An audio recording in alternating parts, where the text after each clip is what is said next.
कहानी इसकी क्या है जनाब? Prepare account for process using FIFO. सिर्फ प्रोसेस अकाउंट बनाना है फाइफो मेथड की मदद से। The details of process 1 of ASEM limited for the month of January are as follows. जनवरी के महीने में material, labour and overhead units introduced. There were 800 units of opening work in process valued at 4000। अच्छा, यहां पे एक चीज note कीजिएगा, और साथ ही बाद में उसने डिग्री ऑफ कंप्लीशन हमें दी हुई है ओपनिंग वर्क इन प्रोसेस की।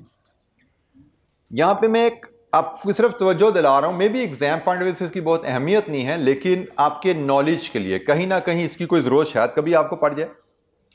अब देखिए, पिछला सवाल हमने देखा था एवको का। इसमें हमें ओपनिंग वर्क इन प्रोसेस के यूनिट्स दिए गए हैं और इनकी वैल्यू एलिमेंट वाइज दी गई है। That's it. Opening work in process की सिर्फ ये इंफॉर्मेशन है, कितने यूनिट्स और इनका एलिमेंट वाइज इनकी वैल्यू क्या है। लेकिन जब आप फाइफो के सवाल पे आते हैं तो उसने बताया कितने यूनिट्स, इनकी टोटल वैल्यू, क्योंकि फाइफो में एलिमेंट वाइज वैल्यू की जरूरत नहीं होती, एवको में जरूरत होती है ना।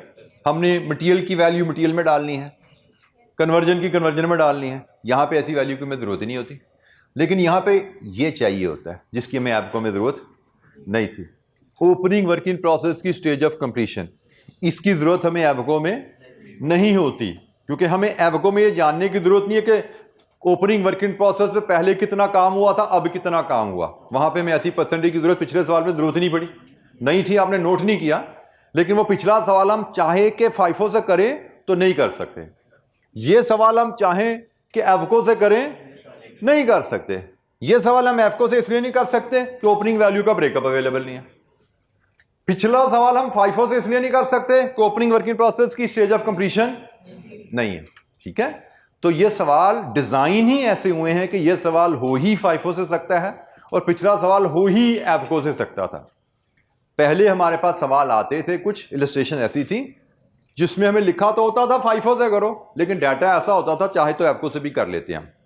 जैसे इसमें सिर्फ इसका ब्रेकअप दे दिया जाए तो सवाल चाहे फाइफो से हो चाहे एवको से हो, और यहां पे सिर्फ हमें ओपनिंग वर्क इन प्रोसेस की स्टेज ऑफ कंप्लीशन दे दी जाए तो सवाल चाहे एवको से करो चाहे फाइफो से करो, दोनों से हो सकता है। ठीक है, लेकिन इंफॉर्मेशन बाज का आपको रिस्ट्रिक्ट कर देती है एक ही मेथड पे। जैसे ये इंफॉर्मेशन आपको एवको पे ही रिस्ट्रिक्ट करती है और ये इंफॉर्मेशन आपको फाइफो पे ही रिस्ट्रिक्ट करी है, फाइफो के अलावा हो ही नहीं सकता। हमारा सवाल भी बगैर फाइफो पे ही है।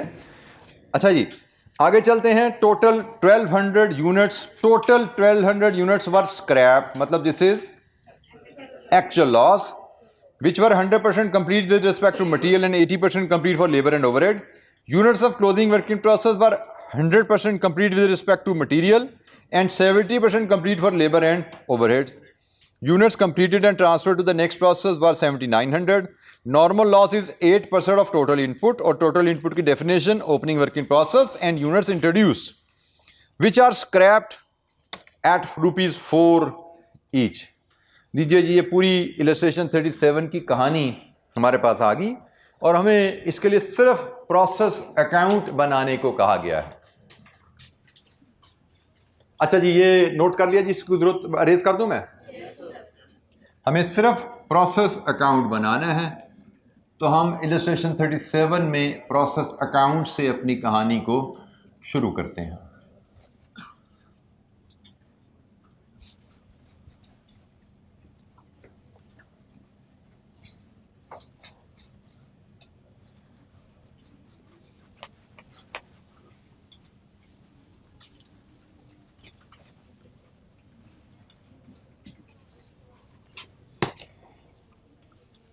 Illustration number 37 and process 1. Debit side पे इनपुट कॉस्ट लाते हुए सबसे पहले work in process brought down. कितनी है जी वर्क इन प्रोसेस? 4000 रुपये और 800 यूनिट्स। इसके बाद cost incurred, material, labour and overheads. और यहाँ पे मैं फिर एक बार याद करा दूँ, काफ़ी दिन हो गए मैंने बात नहीं की, हम प्रोसेस अकाउंट को ओवरहेड एब्जॉर्ब डेबिट करते हैं। इलस्ट्रेशन में भी लिखना वो भूल रहा है, मैं भी नहीं बोल रहा था, लेकिन आगे सवाल आएंगे जहाँ पे एक्चुअल ओवरहेड भी दिए जाएंगे, एब्जॉर्ब भी दिए जाएंगे। आपको ख्याल रखना है वर्किंग प्रोसेस अकाउंट में हम एक्चुअल ओवरहेड डेबिट नहीं करते, एब्जॉर्ब्ड अकाउंट डेबिट करते हैं। तो जनाब मटीरियल है 36,800, लेबर है 16,740 and overhead absorbed 8370। Units introduced 9,200। So debit side पे इनपुट कॉस्ट भी आ गई, डेबिट साइड पे इनपुट यूनिट्स भी आ गए। Next stage is credit side पे normal loss, actual output and quantity की साइड को बैलेंस कीजिए। नॉर्मल लॉस 8% ऑफ इनपुट, ये लिखा है जनाब, और इनपुट से मुराद है ये दोनों, इन दोनों का 8% कितना है जी? Normal loss is 800। प्रोसेस 2 को ट्रांसफर, प्रोसेस 2 को ट्रांसफर है जी 7900, ये लिखे हुए हैं जी 7900। और हमें again closing work in process brought carry down की फिगर अवेलेबल नहीं है, लेकिन हम एबनॉर्मल लॉस यहां से ले सकते हैं क्योंकि एक्चुअल लॉस बताया गया 1200, नॉर्मल लॉस बताया गया 800। सो abnormal loss 1200 minus 800,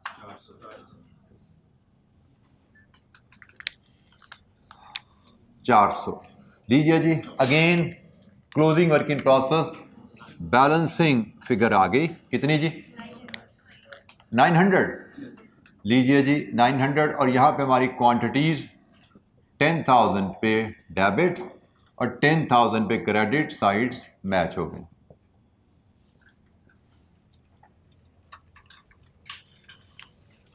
process account में इनपुट कॉस्ट भी आ गई, इनपुट क्वांटिटी भी आ गई, और आउटपुट में लॉसेस एंड आउटपुट्स सब कुछ हमने ले लिया। Normal loss, abnormal loss, process 2 को total output and closing work in process. अब आ रही है जी वैल्यूएशन की, और सबसे पहले वैल्यू ली जाती है नॉर्मल लॉस की scrap value.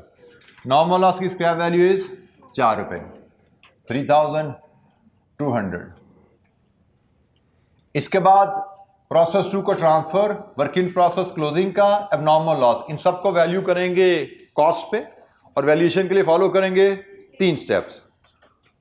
Step number 1 statement of equivalent units, FIFO के तहत, अब ये FIFO आ गया। Step number 2 cost per unit, FIFO के तहत। स्टेप नंबर 3 वैल्यूएशन, FIFO के तहत। ठीक है, ये 3 स्टेप्स है, जिसके बाद हमारा प्रोसेस अकाउंट कंप्लीट होगा।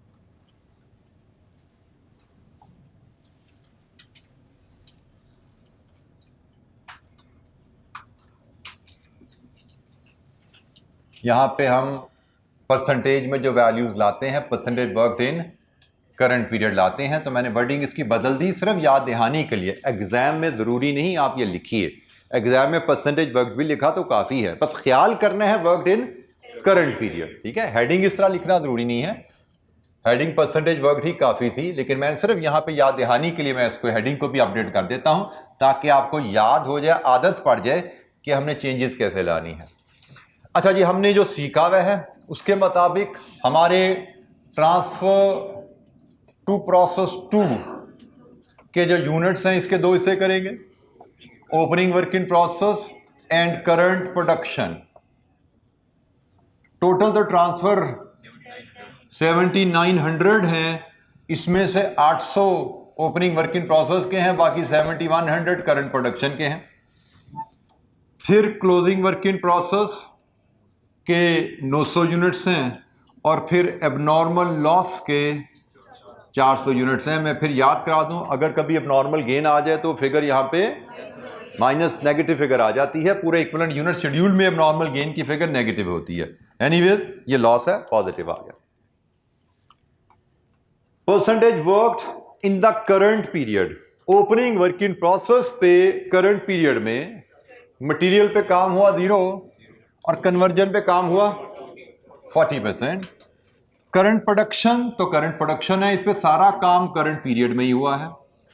क्लोजिंग वर्क इन प्रोसेस भी करंट पीरियड में बना, मटेरियल 100 है और कन्वर्जन इसमें 70% है, और abnormal loss 100% material and 80% conversion. लीजिए जी, इस डाटा को लेके हम इक्विवेलेंट यूनिट्स बनाते हैं। 0 and 320, 70 100, 70 100, 900 and 630, 400 and 320। लीजिए जी, this completes our equivalent units। कितने बने जी? 80 400, 8370।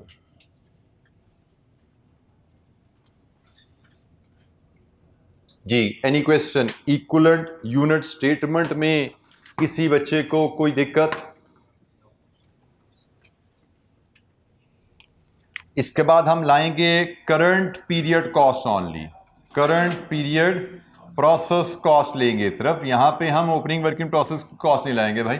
Current period cost, material 36,800, conversion 25,110।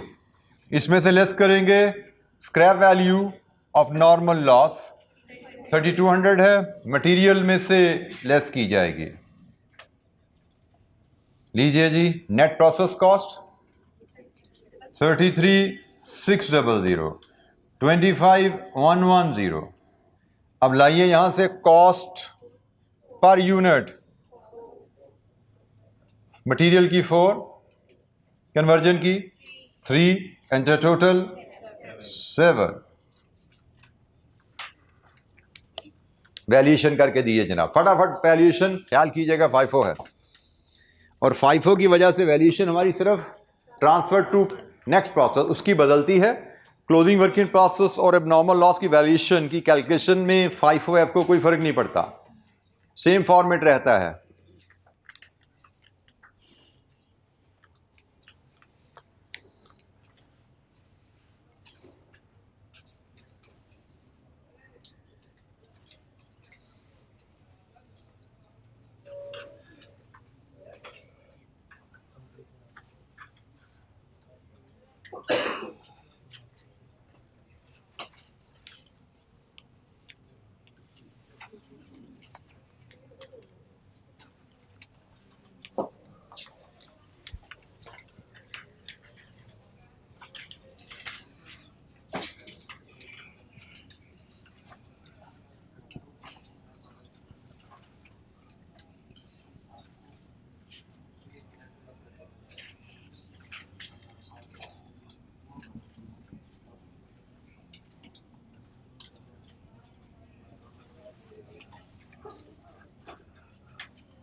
जी जनाब, ट्रांसफर्ड टू प्रोसेस 2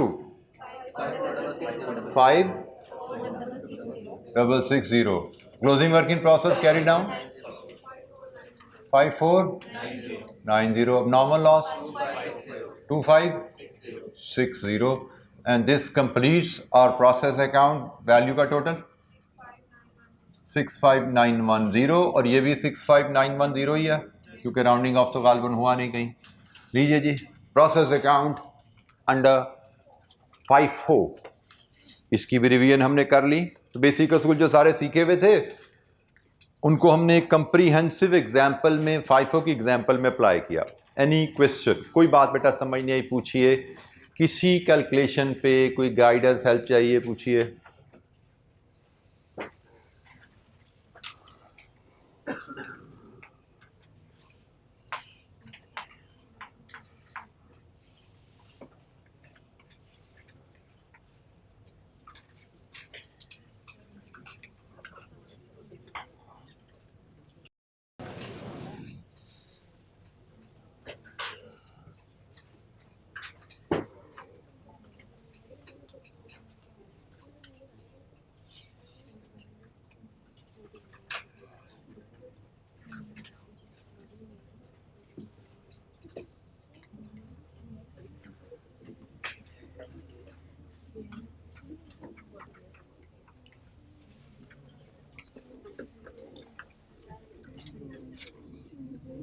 अच्छा जी, FIFO एवको पे ही ये दो इलस्ट्रेशन आज आपकी होम असाइनमेंट में चली जाएंगी। ये 35 और ये 38 है, FIFO एवको पे है।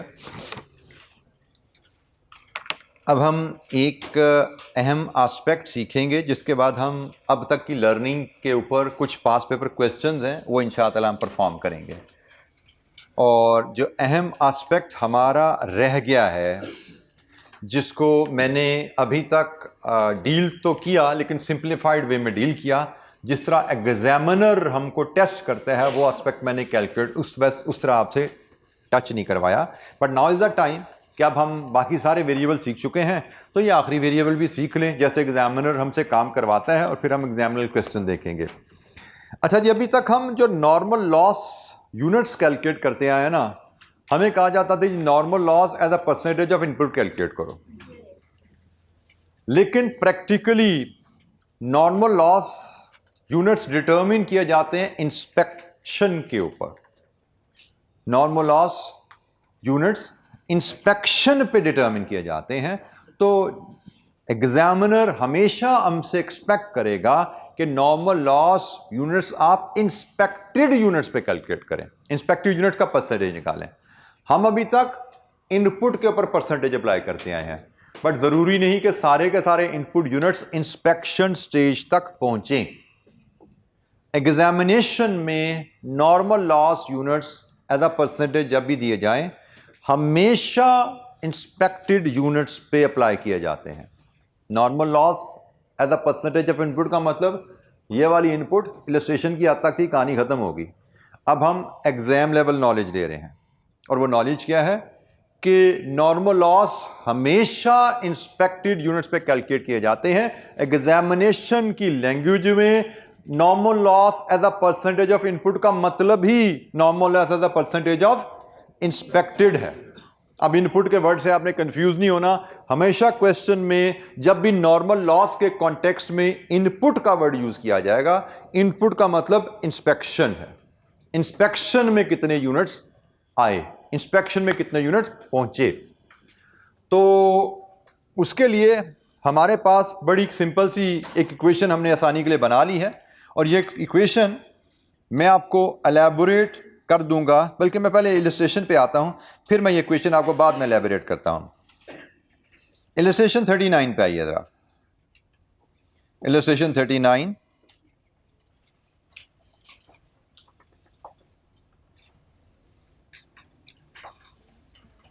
Normal loss is expected as 10% of inspected units. मैं फिर रिपीट कर रहा हूं, क्वेश्चन में ये इंस्पेक्टेड की जगह वो इनपुट भी लिख देगा। तो अब हमने इनपुट और इंस्पेक्टेड का एक ही मतलब लेना है, ये याद रखिएगा। एग्जामिनेशन में नॉर्मल लॉस के कॉन्टेक्स्ट में इंस्पेक्टेड और इनपुट साइनोनिम है। वो 10% normal loss is 10% of input लिख दे, normal loss of 10% of inspected लिख दे, एक ही मतलब है। हम उसको इंस्पेक्टेड ही रीड करते हैं। अच्छा, अब सिनेरियोज हमारे पास 4 सिनेरियोज बने हुए हैं। हमें बताया गया है ओपनिंग वर्किंग प्रोसेस के units 1000, units introduce during the period 10,000, और यूनिट्स क्लोजिंग वर्किंग प्रोसेस में 2000। और ये फिर 4 सिनेरियोज हैं जिनमें हमें स्टेजेस ऑफ कंप्लीशन दी गई हैं। हम पहले सिनेरियो ए को फोकस करते हैं जी। सिनेरियो ए के मुताबिक ओपनिंग वर्किंग प्रोसेस 50% कंप्लीट थे और क्लोजिंग वर्किंग प्रोसेस 80% कंप्लीट थे और इंस्पेक्शन स्टेज 60% है। अब ज़रा तवज्जो से इसको समझिए।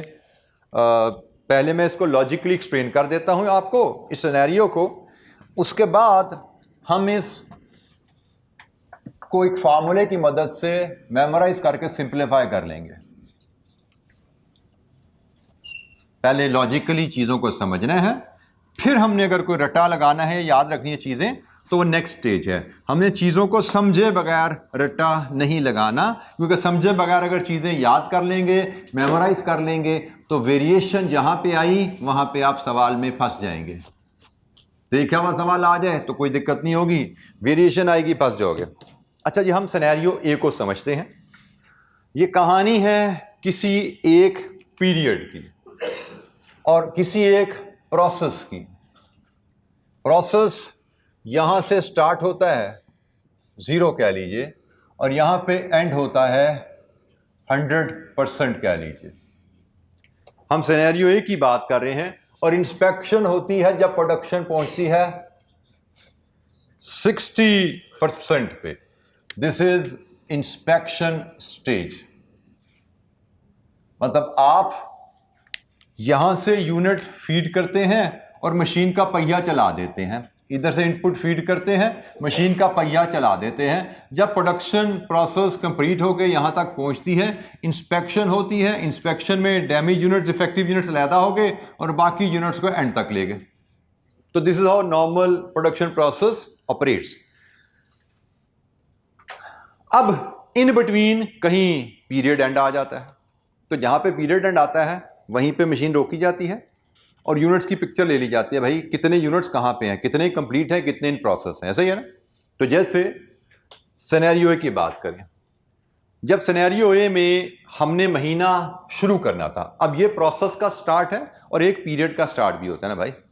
जब हमने महीना पीरियड शुरू करना था, हमारे पास क्या ऑलरेडी यूनिट्स मशीन में कुछ पड़े हुए थे? यस, कहां पड़े हुए थे? जब हमने महीना शुरू किया तो मेरे पास ओपनिंग वर्क इन प्रोसेस के यूनिट्स पड़े हुए थे। यूनिट्स थे 1000 और ये पड़े हुए थे किस स्टेज पे? 50% स्टेज पे। जब हम पहली तारीख चढ़ी तो हमने कहा जी मशीन हम ऑन करने लगे हैं। मशीन ऑन करने से पहले देखा तो 1000 यूनिट्स ऑलरेडी 50% पे पड़े हुए हैं। अब हमने जब मशीन ऑन कर दी, पूरा महीना मशीन चलती रही। पूरे महीने में हमने कितने यूनिट्स मशीन में फीड किए? 10,000। हमने न्यू यूनिट्स ऐड किए यहां पे, न्यू यूनिट्स हमने ऐड किए यहां पे 10,000। और नए यूनिट्स कहां पे ऐड होते हैं भला? 0 पे। नए यूनिट्स यहां पे ऐड होते हैं। हमने 10,000 यूनिट्स यहां पे ऐड कर दिए। 1000 यूनिट्स पहले पड़े थे, 10,000 यूनिट्स हमने और ऐड किए और पूरा महीना मशीन का पहिया चलता रहा। मशीन का पहिया चलने का मतलब इन पे भी काम होता रहा और इन पे भी काम होता रहा। महीना खत्म हो गया, मशीन का पहिया हमने बंद कर दिया। जब मशीन का पहिया बंद किया तो क्या ये सारे के सारे 1000 जमा 10 टोटल इनपुट 11 है ना, क्या सारी की सारी प्रोसेस से निकल चुकी थी? 2000 अभी भी प्रोसेस में पड़े हैं भाई। तो जनाब यहां पे आ जाएगा closing work in process. 2000 units कहां पड़े हुए हैं? क्लोजिंग वर्क इन प्रोसेस 80% पे। जनाब वो कहीं यहां पे इधर कहीं पड़े हुए हैं 80% पे और ये यूनिट्स हैं 2000।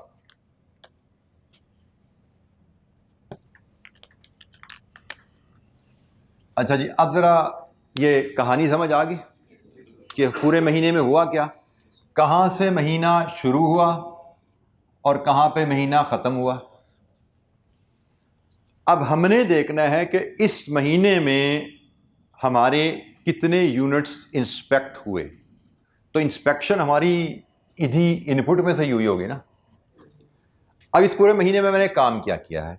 इस पूरे महीने में लॉजिकली स्पीकिंग मैंने जो काम किया, कि मैंने पहले इन 1000 यूनिट्स को एंड पे पहुंचाया, फिर मैं इन 10,000 यूनिट को लेकर चला, क्या ये सारे एंड पे पहुंचे? ये 2000 यहां माइनस हुए, 8000 यहां पहुंचे, ये 1000 यहां पहुंच गए और ये 8000 यहां पहुंच गए। ऐसी कहानी है ना। टोटल 11,000 की इनपुट थी, 2000 अभी प्रोडक्शन में है, मतलब 9,000 निकल गए, प्रोडक्शन से बाहर हो गए हैं। अब हम देखते हैं इस पूरे महीने में इंस्पेक्शन स्टेज का बैरियर कितना लगा हुआ है।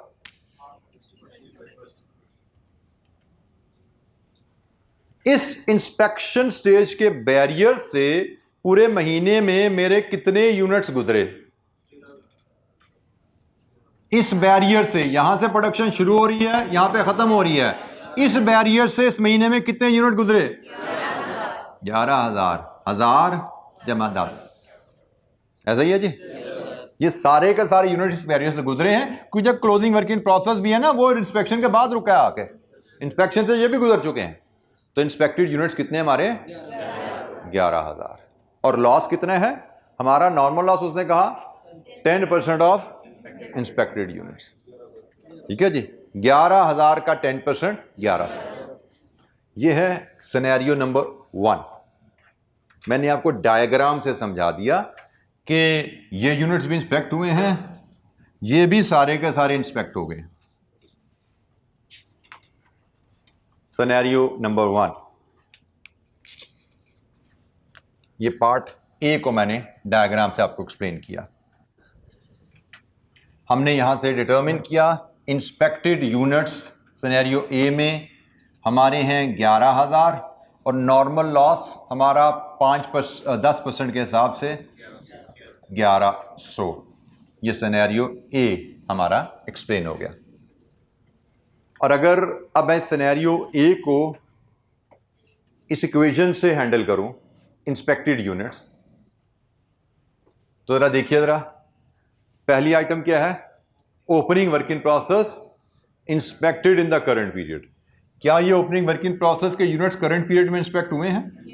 यस, क्योंकि पिछले महीने ये इंस्पेक्शन से पीछे थे ना, करंट पीरियड में इंस्पेक्शन से आगे गए।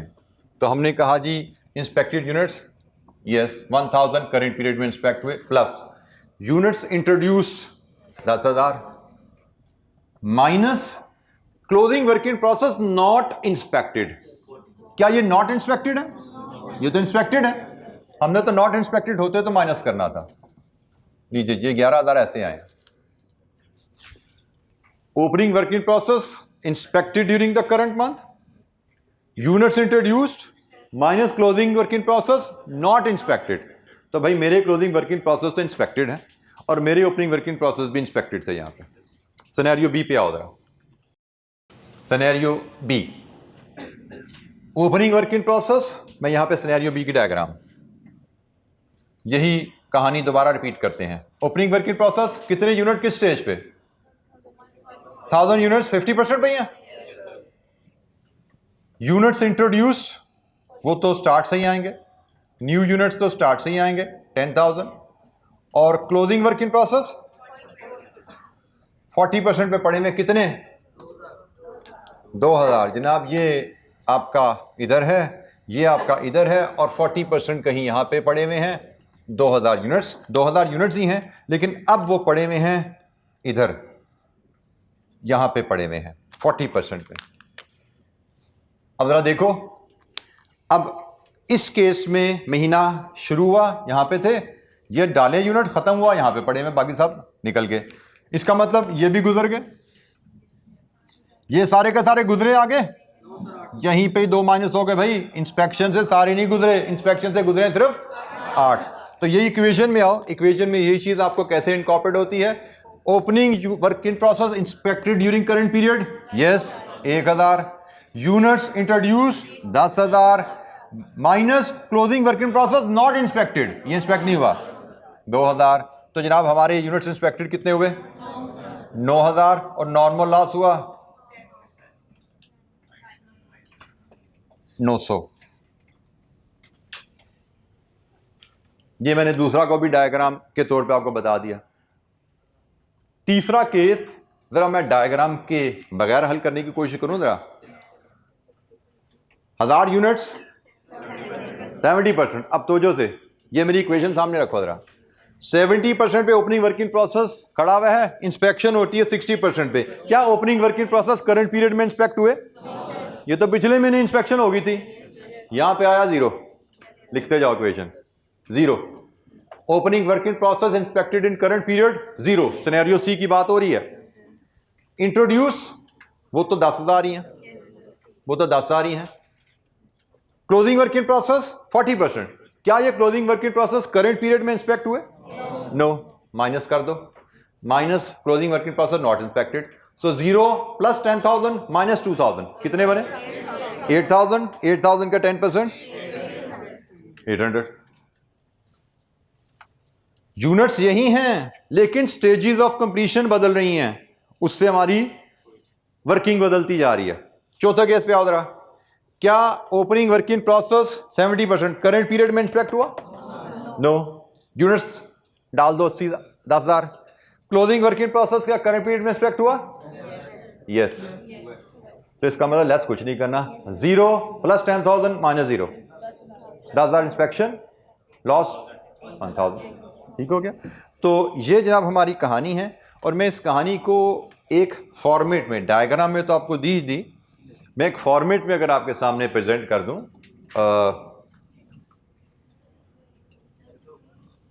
नोट करना है बेटा, किसी ने कुछ करना है तो कर लो, अगर लेना तो मैं फिर ये अरेज करके ये सारी वर्किंग में एक आपको टेबल में ले आता हूं आपके सामने।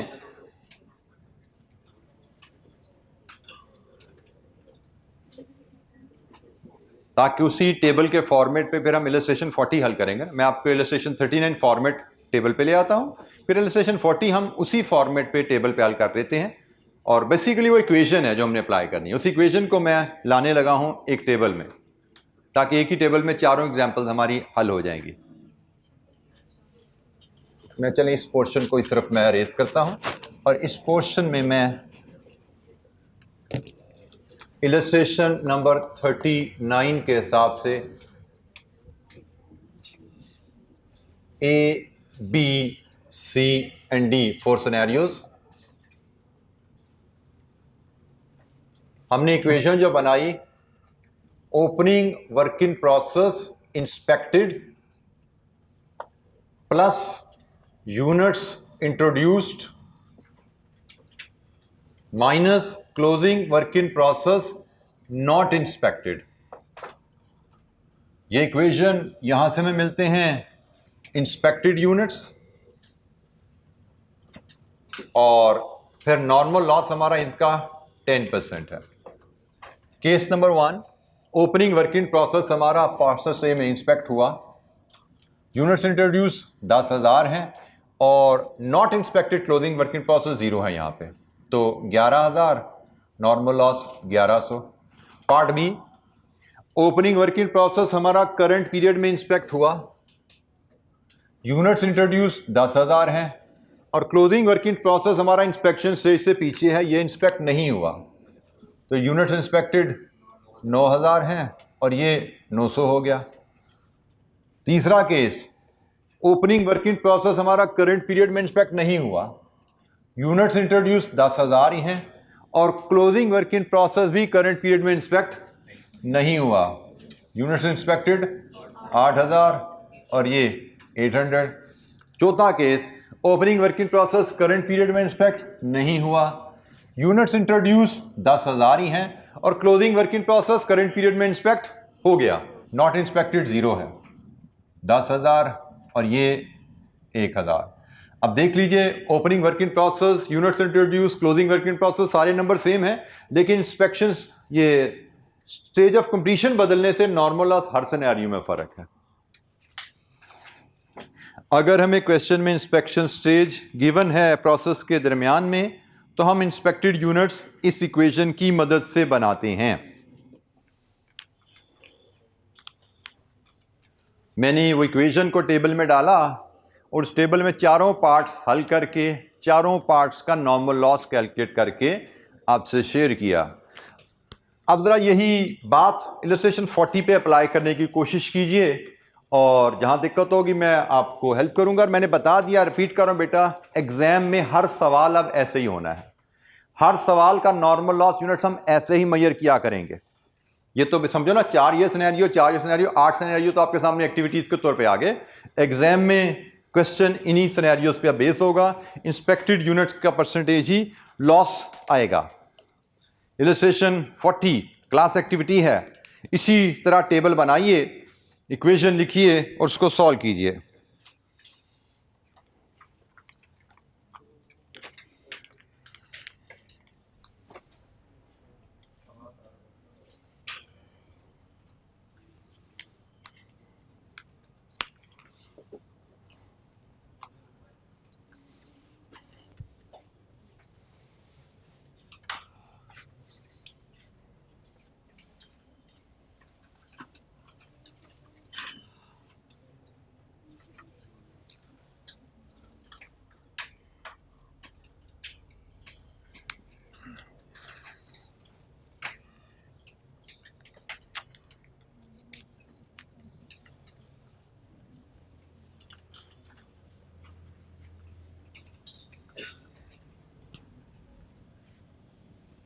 इलस्ट्रेशन 40 में ख्याल कीजिएगा, इंस्पेक्शन स्टेज भी हर पार्ट में बदल रही है।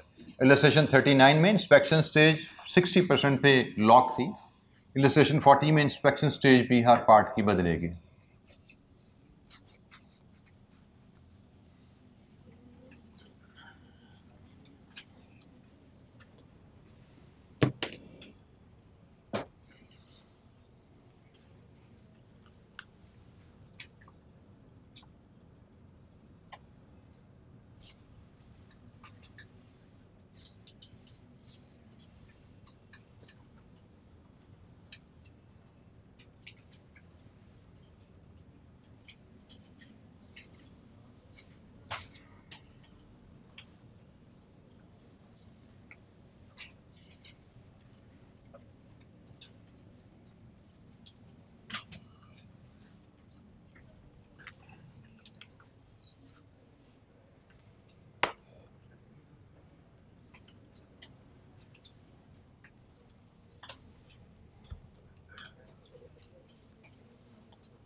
ओपनिंग वर्क इन प्रोसेस की स्टेज ऑफ कंप्लीशन देखिए, इंस्पेक्शन स्टेज देखिए। आपको पता लगेगा कि opening work in process current month में इंस्पेक्ट हुए थे या पिछले महीने में इंस्पेक्ट हुए थे। Opening work in process part A में 40% पे स्टार्ट हुआ और इंस्पेक्शन स्टेज 50 है। इसका मतलब ओपनिंग वर्क इन प्रोसेस के यूनिट्स करंट पीरियड में इंस्पेक्ट हुए हैं। पार्ट ए में क्लोजिंग वर्क इन प्रोसेस 25,000 75% पे पड़े हुए हैं। इसका मतलब क्लोजिंग वर्क इन प्रोसेस के यूनिट्स भी क्लोजिंग करंट पीरियड में इंस्पेक्ट हुए हैं। तो part A, opening work in process units inspected 50,000, units introduce 600,000 and closing work in process not inspected 0। 650,000 inspected और 5% के हिसाब से 32,500। ये जनाब पहले पार्ट का नॉर्मल लॉस। जी बेटा, सोच के इक्वेशन को पढ़ के फिर अप्लाई कीजिए और अगर एप्लीकेशन में कोई दिक्कत है पूछिए। इक्वेशन मैंने आपकी आसानी के लिए लिख दी है बोर्ड पे। वो इक्वेशन मैंने आपके इस टेबल में एम्बेड कर दी है। यहां से पढ़िए और अप्लाई कीजिए। कोई दिक्कत है तो पूछिए।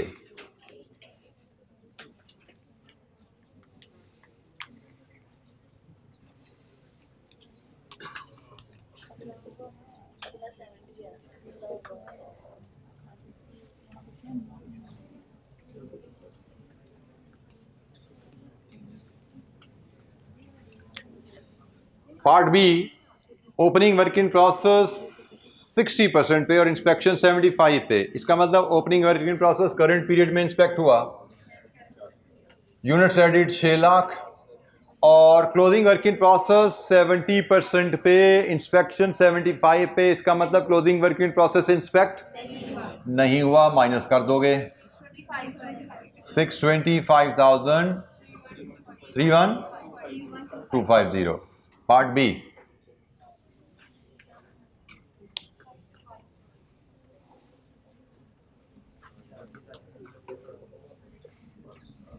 कोई बात बेटा समझ ना आए पूछिएगा। जी बेटा, सॉरी टाइमलाइन समझ नहीं आई। बेटा अब टाइमलाइन का वक्त गुजर गया, अब इसको समझ दो, अब इसको समझो, इसमें क्या समझ नहीं आ रही वो बताओ। ये इक्वेशन समझ आ रही ये इक्वेशन समझ आ रही है, इक्वेशन के मुताबिक वैल्यूज कैलकुलेट हो रही हैं। है, टाइमलाइन में थोड़ा सा बस टाइमलाइन पहले की बात थी, टाइमलाइन इसलिए बताया था कि हमने इस पे आना था। अगर आपको ये समझ आ गया तो टाइमलाइन नहीं भी समझ आए तो भूल जाओ उसको, ठीक है। ये इक्वेशन समझ आ जाए तो अल्टीमेटली हमने इक्वेशन को अप्लाई करना है। टाइमलाइन के थ्रू इक्वेशन पे मैं लाया था, तो कोई बात नहीं, आपको कदम नहीं समझ आए, मंजिल समझ आ गई तो टारगेट तो मंजिल पे पहुंचना था भाई। मंजिल पे पहुंच गए, रास्ता याद नहीं भी रहा तो इस केस में अहमियत नहीं है उसकी। मंजिल है इस इक्वेशन को अप्लाई करना, इस इक्वेशन को याद करना और इसकी एप्लीकेशन को समझना। पार्ट सी पे आइए। पार्ट सी में इंस्पेक्शन से 60%, ओपनिंग वर्किंग प्रोसेस ऑलरेडी 70 पे है। क्या करंट पीरियड में इंस्पेक्ट हुआ? नो। क्लोजिंग वर्किंग प्रोसेस 80% पे पड़ा हुआ है। क्या वो करंट पीरियड में इंस्पेक्ट हुआ? यस, जीरो, क्योंकि हमने तो नॉट इंस्पेक्टेड लेस करना होता है, ये तो इंस्पेक्ट हो गया 30,000। डी, ओपनिंग वर्किंग प्रोसेस 80 पे, इंस्पेक्शन 75 पे, करंट पीरियड में इंस्पेक्ट हुआ? No, 6 lakh. Closing working process 40% पे, इंस्पेक्शन 75% पे, करंट पीरियड में क्लोजिंग वर्किंग प्रोसेस इंस्पेक्ट हुआ? नो। 25,000 माइनस कर दो, 575,000, 2875, 0। लीजिए जी, ये हमारी कहानी नॉर्मल लॉस। अब हम जितना नॉलेज ले चुके हैं यहाँ तक, उसकी बेस पे हम अब एग्जाम लेवल क्वेश्चन कुछ अटेम्प्ट कर सकते हैं, और अब हम कुछ एग्जाम लेवल क्वेश्चन ही अटेम्प्ट करेंगे नेक्स्ट 1-2 क्लासेस में, बिफोर मूविंग फॉरवर्ड। क्योंकि हमारे प्रोसेस कॉस्टिंग के 2 तरह के सवाल आते हैं, एक यहाँ तक जो सीखा इस लेवल ऑफ नॉलेज पे, और एक आगे जो हमने पढ़ना है जॉइंट प्रोडक्ट, बाय प्रोडक्ट वगैरह से रिलेटेड नॉलेज, उस पे। तो पहले हम जहां तक पहुंच गए इससे रिलेटेड 2-4 सवाल कर लेंगे, फिर आगे पढ़ेंगे उससे रिलेटेड 2-4 सवाल और इसके दोबारा करेंगे सवाल। ये नहीं कि 2-4 सवाल करके मैंने छोड़ देना है, हमने मजीद सवाल आगे करेंगे इस एरिया पे। ये 2-4 सवाल मैं सिर्फ इसलिए करवा रहा हूं कि हम यहाँ पे जो सीख लिया उसको कंफर्म कर लें before going to the new knowledge. New knowledge पे जाने से पहले 2-3 सवालों से इसको कंफर्म करेंगे पहले, फिर नए नॉलेज पे जाएंगे। तो आज के लिए इतना ही बेटा, इंशाअल्लाह मिलेंगे कल, तो पास पेपर क्वेश्चन से बात शुरू करेंगे। अच्छा जी, हमारी डिस्कशन प्रोसेस कॉस्टिंग के चैप्टर पे जारी थी, और कल हमने इंस्पेक्टेड यूनिट्स मेजर करना उसको देखा था कि अगर हमें इंस्पेक्शन स्टेज गिवन हो, opening closing working process with stage of completion बताया जाए, तो हम इंस्पेक्टेड यूनिट्स कैसे निकालेंगे। ये कैलकुलेशन ज़रूरी इसलिए है कि मैंने आपको कहा कि एग्ज़ाम में हमें जितने भी क्वेश्चंस अब आएंगे उनमें normal loss as a percentage जब भी दिया जाएगा, वो परसेंटेज हमेशा इंस्पेक्टेड यूनिट्स पे अप्लाई होगी। ऑल्दो क्वेश्चन लिखेगा कि normal loss is 5% of input, but examiner की लैंग्वेज में इनपुट का मतलब इंस्पेक्टेड यूनिट समझा जाएगा in the context of normal loss units. तो उससे हमने 2 एक्टिविटीज़ की थी, और एक और पॉइंट भी आसानी के लिए याद रख लीजिए कि अगर हमें क्वेश्चन में इंस्पेक्शन स्टेज गिवन नहीं है या इंस्पेक्शन स्टेज बताया जाए प्रोसेस के एंड पे है, क्वेश्चन लिख दे inspection stage is at the end of the process, या क्वेश्चन साइलेंट है, तो हम अज्यूम करेंगे inspection is at the end of the process. ठीक है, एक तो कहते हैं ना इंस्पेक्शन 50 पे है, 60% पे है, तो और बात है, उसको डील करना हमने यहाँ पे सीख लिया। लेकिन एग्जामिनर ने कहा इंस्पेक्शन प्रोसेस के एंड पे है, या एग्जामिनर ने कहा इंस्पेक्शन स्टेज के बारे में एग्जामिनर साइलेंट है, क्वेश्चन में इंफॉर्मेशन ही नहीं है, तो हम अज्यूम करेंगे प्रोसेस के एंड पे है। और जब इंस्पेक्शन प्रोसेस के एंड पे है तो हमारी ज़िंदगी थोड़ी आसान हो जाती है। हमारा थॉट प्रोसेस सिंपल है, it is simply opening working process plus units introduced minus closing working process. Units inspected इस सिंपल एक्टिविटी से निकलते हैं, क्या इंस्पेक्ट हुआ क्या नहीं हुआ, ओपनिंग स्टॉक हुआ नहीं हुआ, क्लोजिंग हुआ नहीं हुआ, हमें सोचना ही नहीं है, इक्वेशन सिंप्लीफाई हो जाती है। ये सिंपल इक्वेशन हम इस्तेमाल करते हैं। अगर हमें पता हो कि इंस्पेक्शन प्रोसेस के एंड पे है, ठीक है, तो ज़िंदगी आसान है। तो एनीवेज जनाब, ये बात हमारी इंस्पेक्शन यूनिट्स की ख़त्म हुई। अब हम थोड़े एग्जाम्पल क्वेश्चन देखेंगे। जितनी लर्निंग अभी तक हमने की है, जो असूल अभी तक हम सीख चुके हैं, इन असूलों को लेके कुछ क्वेश्चंस कर लें बिफोर वी मूव फॉरवर्ड, मज़ीद आगे कुछ असूल पढ़ने से पहले। तो पहले है जी क्वेश्चन नंबर 4 हमारे सामने। Question number 4 is on page 275।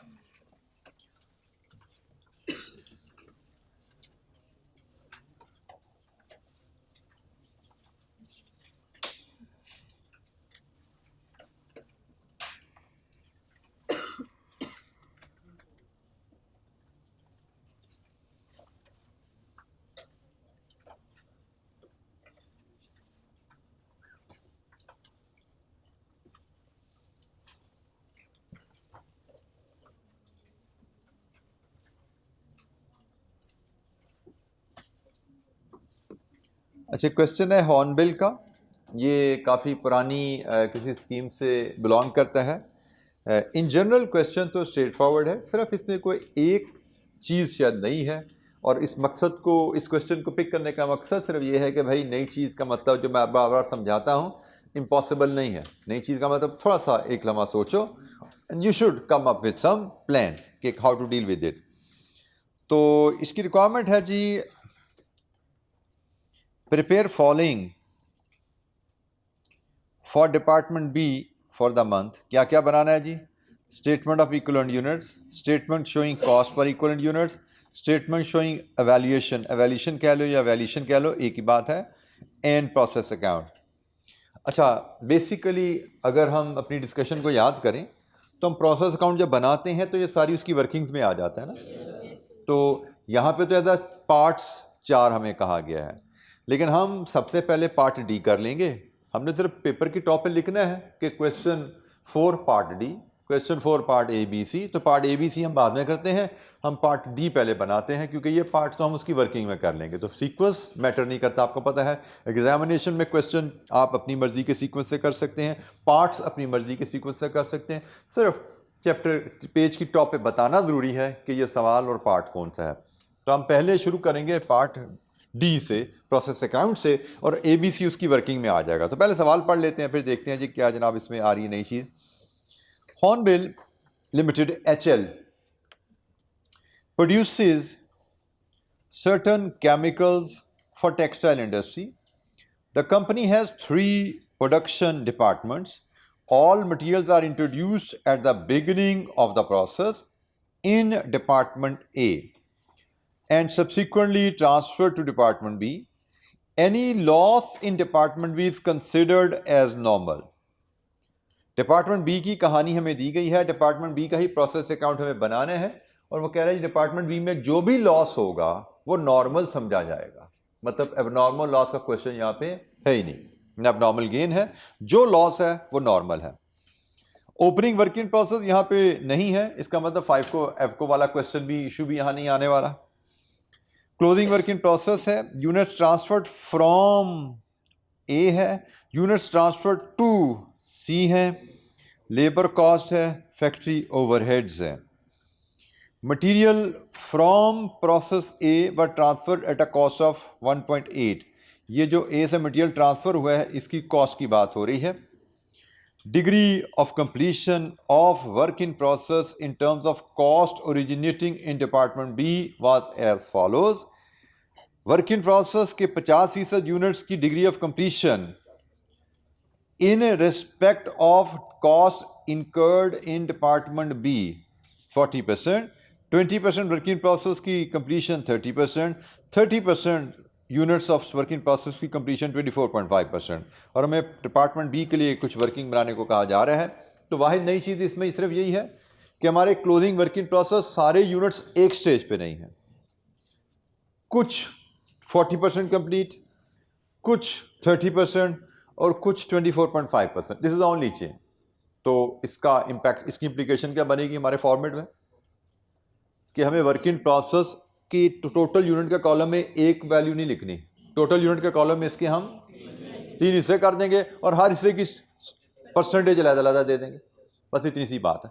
तो नई चीज़ आ गई तो कुछ नहीं हुआ भाई, हमने फ़ौरन सोचना है कैसे हल करें इस मसले का। तो हल सिर्फ ये है कि work in process full units के आगे हम 3 हिस्से कर देंगे और हर हिस्से की स्टेज ऑफ कंप्लीशन के हिसाब से उसकी इक्विवेलेंट यूनिट्स बना के आगे ले जाएंगे। ठीक है, ये कहानी है। तो जनाब शुरू करते हैं प्रोसेस अकाउंट से। हम प्रोसेस बी का अकाउंट, क्वेश्चन नंबर 4, और हम पहले बना रहे हैं पार्ट डी।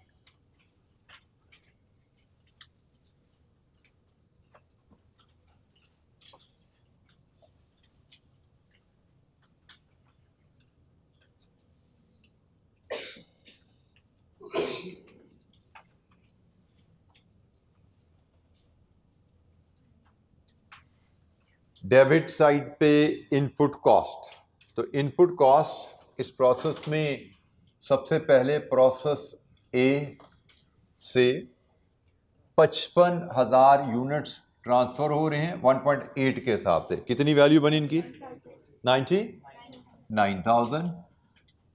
फिर प्रोसेस बी में लेबर का खर्चा आ रहा है 27,520। फिर ओवरहेड्स आ रहे हैं 15,480। डेबिट साइड पे इनपुट कॉस्ट भी आ गई, डेबिट साइड पे इनपुट क्वांटिटी भी आ गई। इसके बाद क्रेडिट साइड पे प्रोसेस सी को यूनिट्स ट्रांसफर हो रहे हैं, work in process carry down हो रहा है और बाकी जो बचेगा वो नॉर्मल लॉस होगा, क्योंकि मैं कहा गया जितना भी लॉस होगा सारे का सारा नॉर्मल है। जो प्रोसेस सी को यूनिट्स ट्रांसफर हो रहे हैं वो हैं 39,500। Work in process carry down 10,500। Balancing figure बताइए जनाब, नॉर्मल लॉस की क्या है? हाँ जी, 5,000 बैलेंसिंग फिगर है, ये नॉर्मल लॉस है।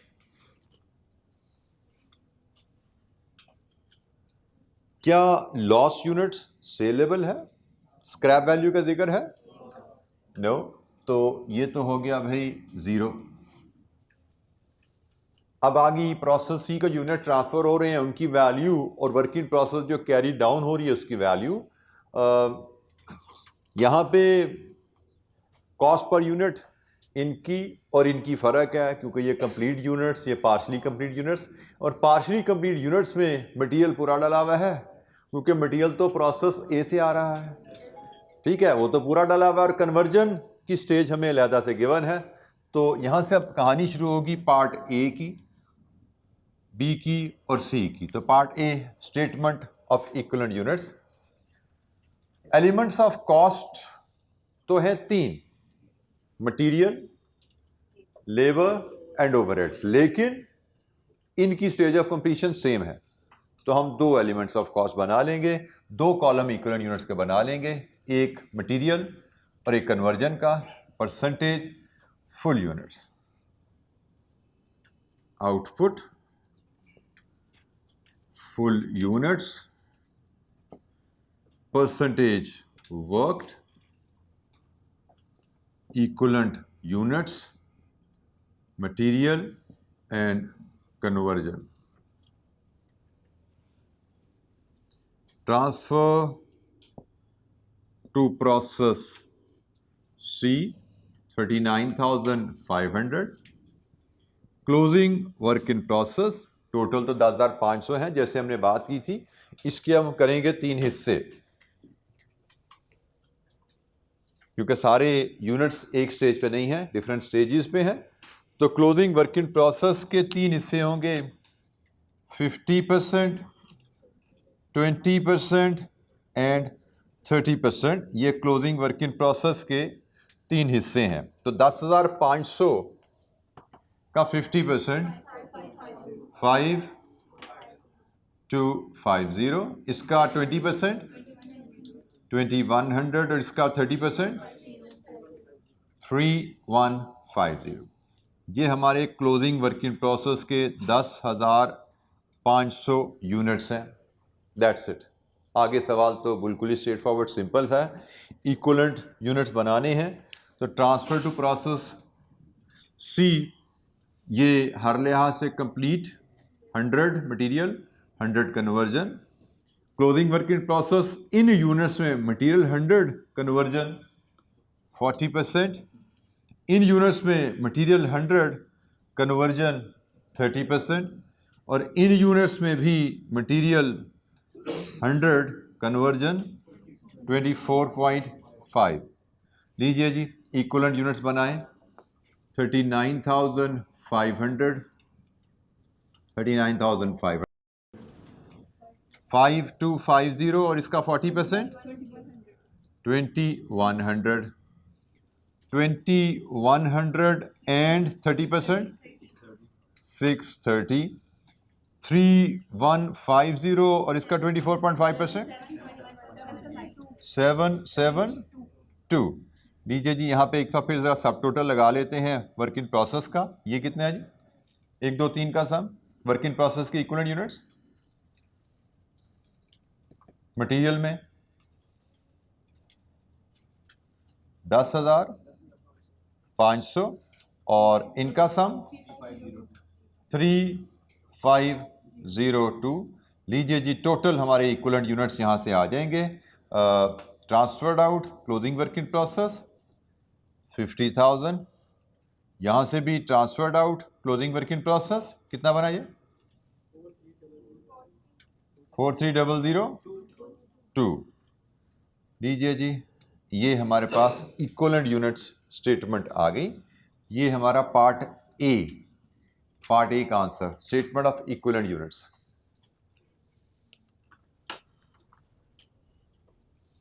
ये नहीं क्वेश्चन, कोई कैलकुलेशन समझ नहीं आई पूछिए। Statement of equivalent units question number 4।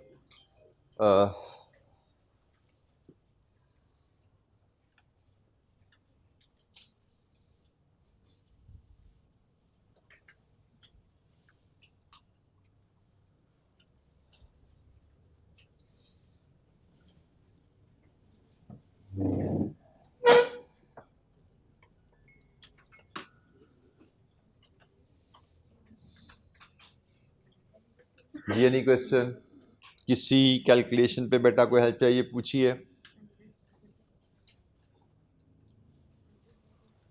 ये पेज नंबर 1 पे पार्ट ए बन रहा है, आपका पार्ट डी बन रहा है। आपको पता है हर पार्ट अलहदा पेज पे करना होता है, याद है ना। ये सेकंड पेज है। अब हम थर्ड पेज पे आ जाते हैं जिस पे हम पार्ट बी करते हैं। पार्ट बी में हमें कॉस्ट पर यूनिट कैलकुलेट करना है और हमने सीखा हुआ है कि कॉस्ट पर यूनिट मटेरियल के लिहाजा कन्वर्जन के लिहाजा। तो हम कॉस्ट पर यूनिट कैलकुलेट करते हैं। Material input cost 99,000 divided with equivalent units 50,000, क्या है जनाब 1.98, और कन्वर्जन 43,000। हम इन दोनों को सम करेंगे कन्वर्जन में। चलिए मैं करके लिख देता हूँ। 27,520 प्लस 15480 डिवाइडेड विद 43,002, तो राउंड ऑफ करके तकरीबन 1 हो गया, तो टोटल हो गया 2.98। लीजिए जी ये cost per unit part B खत्म।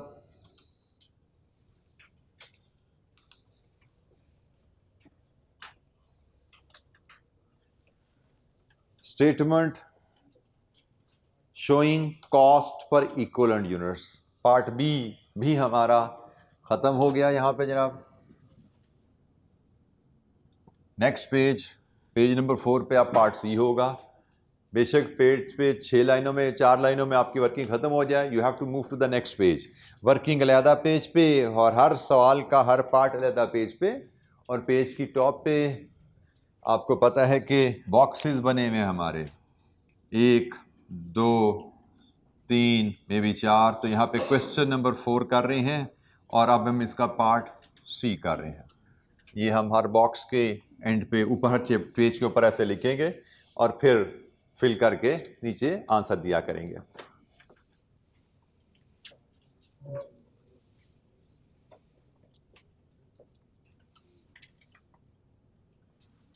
लास्ट इज वैल्यूएशन, तो वैल्यूएशन में transfer to process C, total transfer हुए हैं 39,500 इंटू 2.98 फुल यूनिट्स है 2.98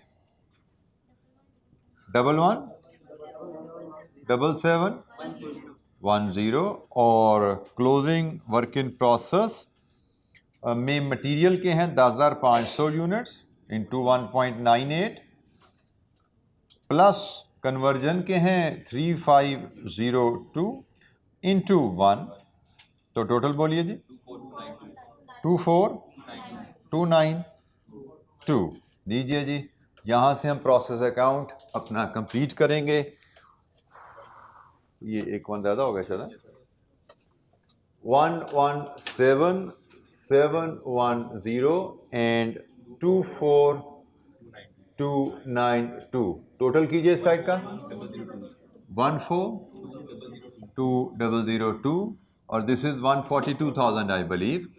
₹2 का राउंडिंग ऑफ डिफरेंस है क्योंकि हमने कहीं ये रेट को राउंड ऑफ किया हुआ है, तो इसकी कोई वरी नहीं है, हम लिखेंगे round off difference, that's over जी। कंप्लीट सवाल हो गया। क्वेश्चन नंबर 4, जो अभी तक हमने असूल सीखे हैं उन असूलों को लेके हमने क्वेश्चन नंबर 4 को हल किया। इसमें आल्दो एक छोटी सी नई वर्किंग आई, बट वो नई वर्किंग हमारे लिए कोई ज़्यादा प्रॉब्लम का बाइस नहीं बनी, हमने बड़ी आसानी से उस नई वर्किंग को डील किया। दिस वाज थोड़ा नया कॉन्सेप्ट जो पीछे डिस्कशन में नहीं आया था जी। कोई सवाल जी?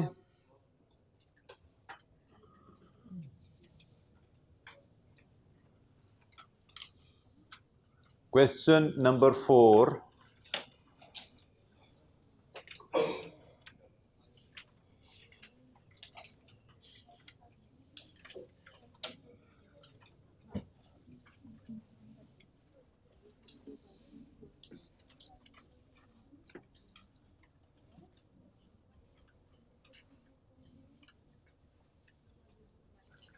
नेक्स्ट है जी क्वेश्चन नंबर 16 हमारे एजेंडा में।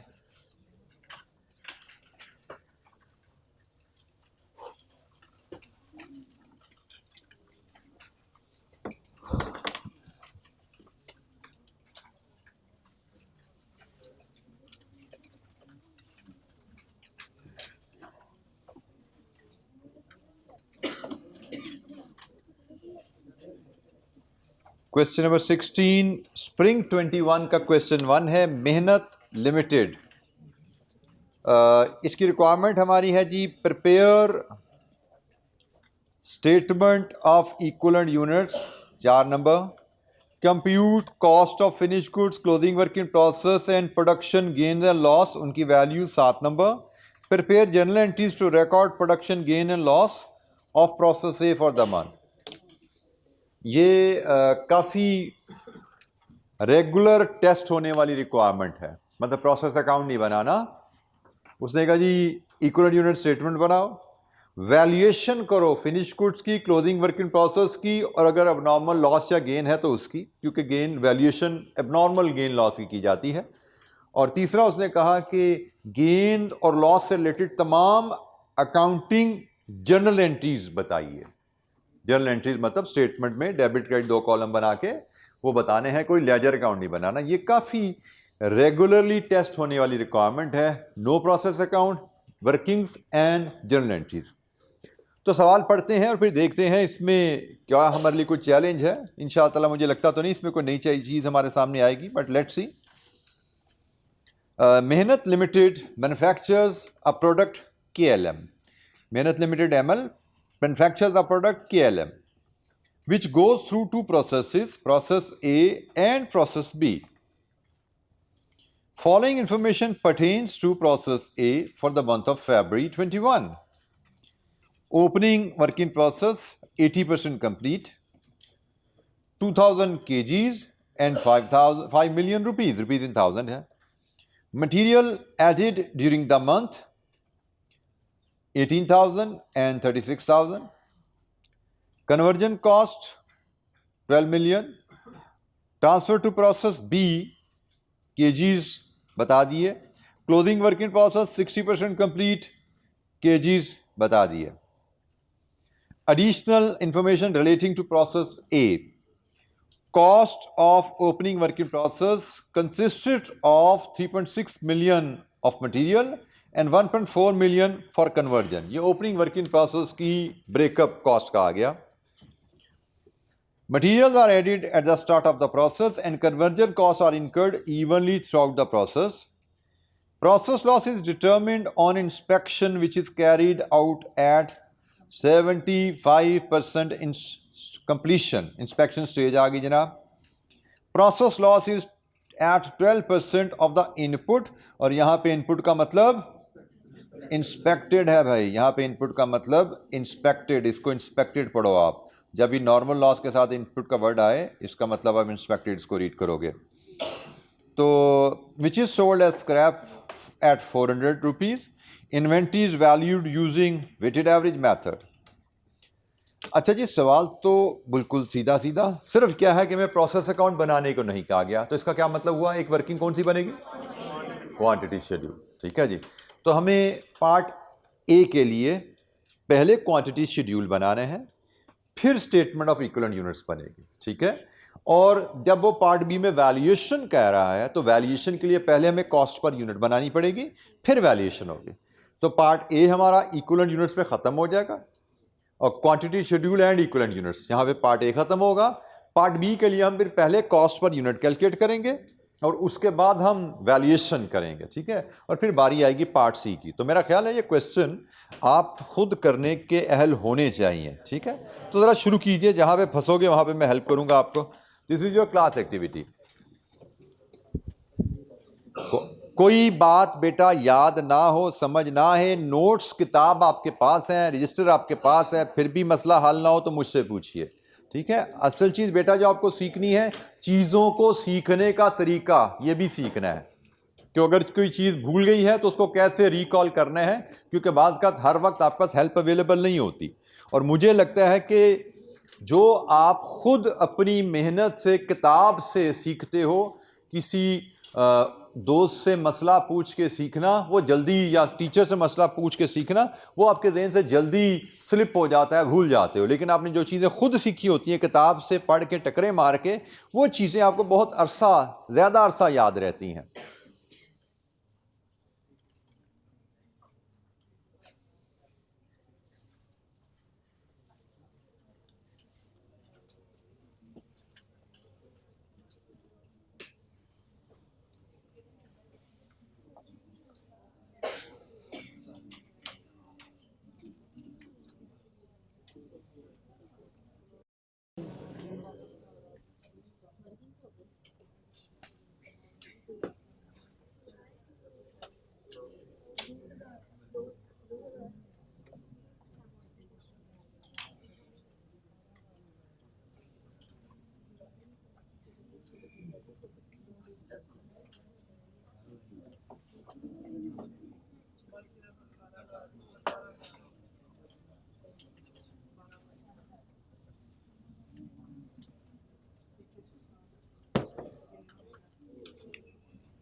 Normal loss 12% of inspected units. Inspected units calculate कीजिए. Illustration 39, illustration 40 yesterday. जिस तरह हमने सीखा था उसी सोच के तहत यहाँ पे इंस्पेक्टेड यूनिट्स आपको बनाने हैं और उनका 12% नॉर्मल लॉस बनेगा.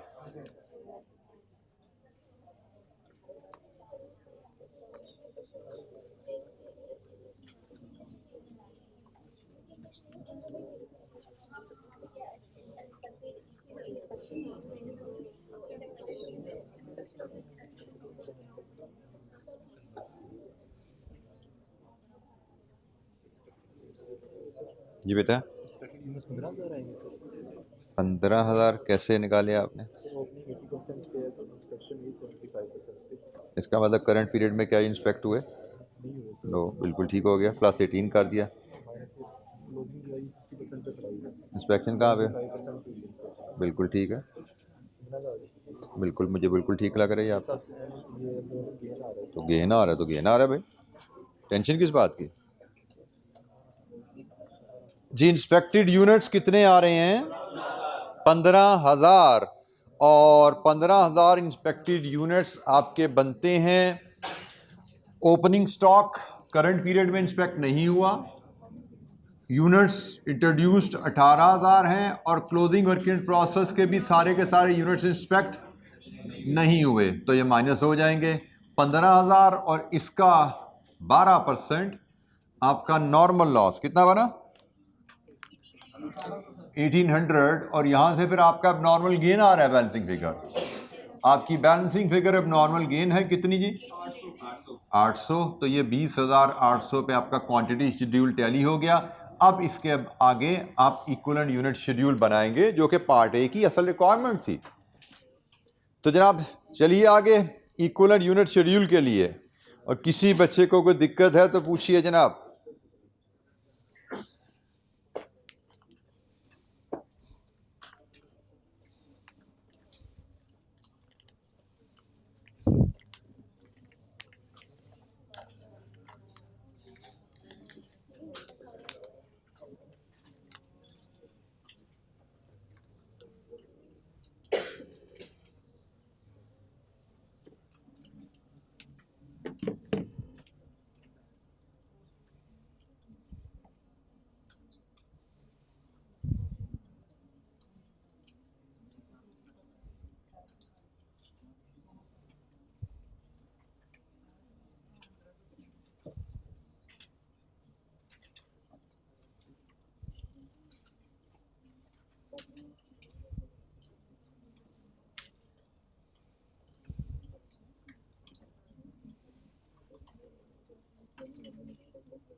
आपको इक्विवेलेंट यूनिट्स यहाँ पे मटेरियल और कन्वर्जन दो एलिमेंट्स के हिसाब से बनेंगे जी.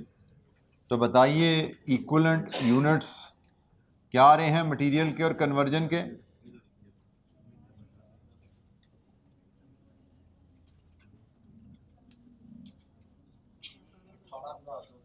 18,200 एंड 17,200. वेरीफाई कीजिएगा बेटा इक्विवेलेंट यूनिट्स के नंबर जो मुझे बताए गए हैं 18,200 एंड 17,200.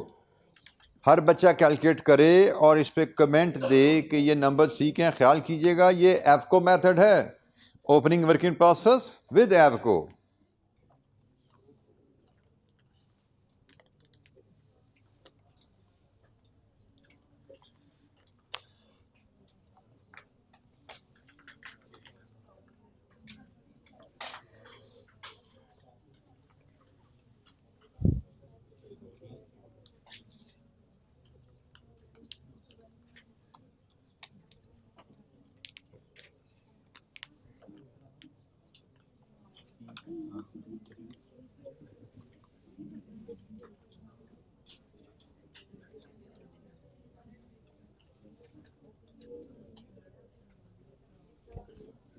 एबनॉर्मल गेन यूनिट याद रखिएगा नेगेटिव फिगर के तौर पे जाते हैं इक्विवेलेंट यूनिट शेड्यूल में। एबनॉर्मल गेन नेगेटिव ट्रीट होते हैं इक्विवेलेंट यूनिट शेड्यूल में।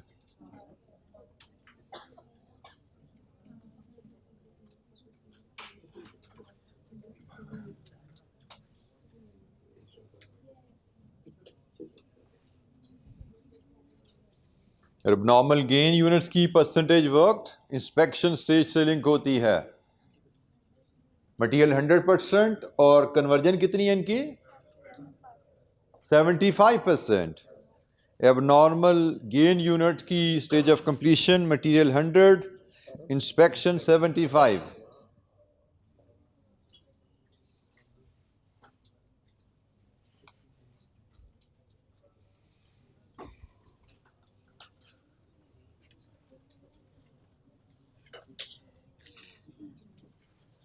यहाँ पे पार्ट बी इक्विवेलेंट यूनिट्स के कंप्लीट हो जाएगा। इसके आगे पार्ट सी शुरू हो जाएगा जिसमें कॉस्ट पर यूनिट आएगी, मटेरियल की और कन्वर्जन की, और इसके बाद फिर वैल्यूएशन आएगी।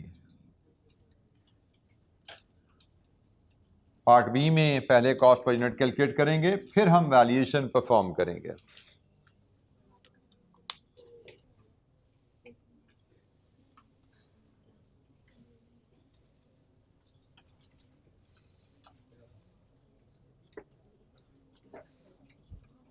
बेटा ये नेगेटिव फिगर जैसे ये आपका इक्विवेलेंट यूनिट शेड्यूल है, इधर आपका अभी पहुंचा नहीं, काम यहाँ पे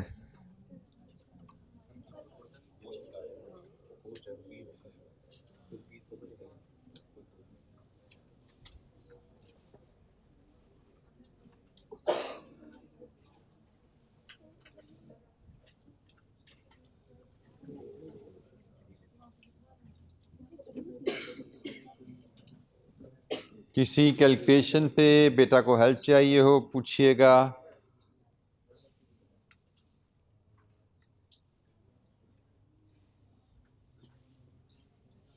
यहाँ पे ख्याल कीजिएगा लॉस्ट यूनिट सेलेबल हैं तो कॉस्ट पर यूनिट की कैलकुलेशन में scrap value of normal loss को भी आपने एडजस्ट करना है।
मटेरियल की कॉस्ट पर यूनिट क्या आ रही है जी 2213 और कन्वर्जन की कॉस्ट पर यूनिट हाँ जी 779 and total cost per unit 2992 लीजिए जी कॉस्ट पर यूनिट और इसके बाद अब वैल्यूएशन है।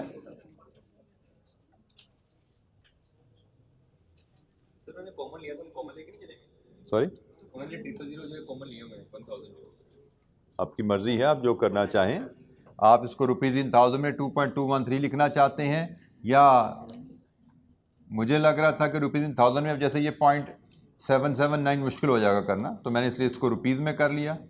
कॉमन लेके चलना हो जैसे मर्जी प्रेजेंट करें, you should know how to handle data, फ़र्क नहीं पड़ता। अगर आप हैंडल कर सकते हैं कॉमन लेके 1000 में तो बिल्कुल कीजिए, कोई इशू नहीं है। 2136 और ये कितना बना 2136 जी 2915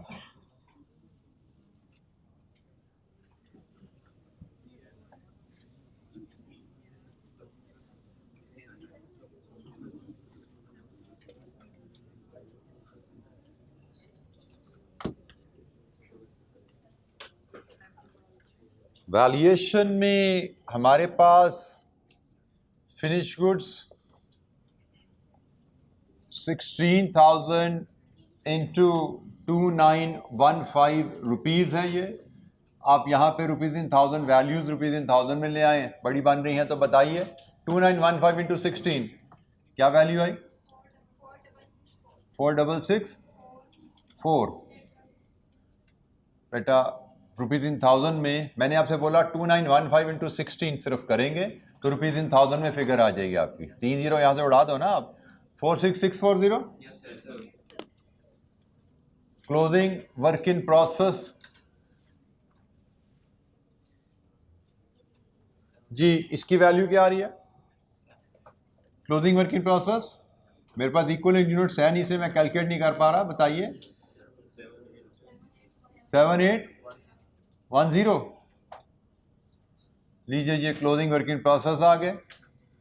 देन एबनॉर्मल गेन हमारे पास है 800 units of material 2136 plus 600 units of conversion 779 rupees in thousand में ले जाने के लिए 1000 से डिवाइड कर दें तो कितनी वैल्यू है 2176।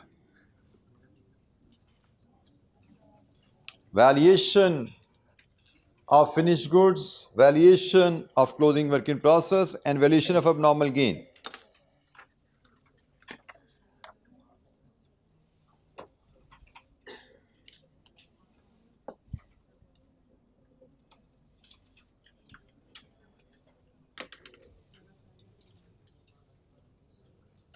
जी हमारा पार्ट सी कंप्लीट हुआ। Sorry part B, this is not part C, part B. Part A हमारा इक्विवेलेंट यूनिट्स तक गया था, पार्ट बी हमारा वैल्यूएशन का था, वो यहां से शुरू हुआ यहां पे खत्म हुआ। पार्ट ए में हमने क्वांटिटी शेड्यूल और इक्विवेलेंट यूनिट्स बनाए, पार्ट बी में हमने कॉस्ट पर यूनिट और वैल्यूएशन की।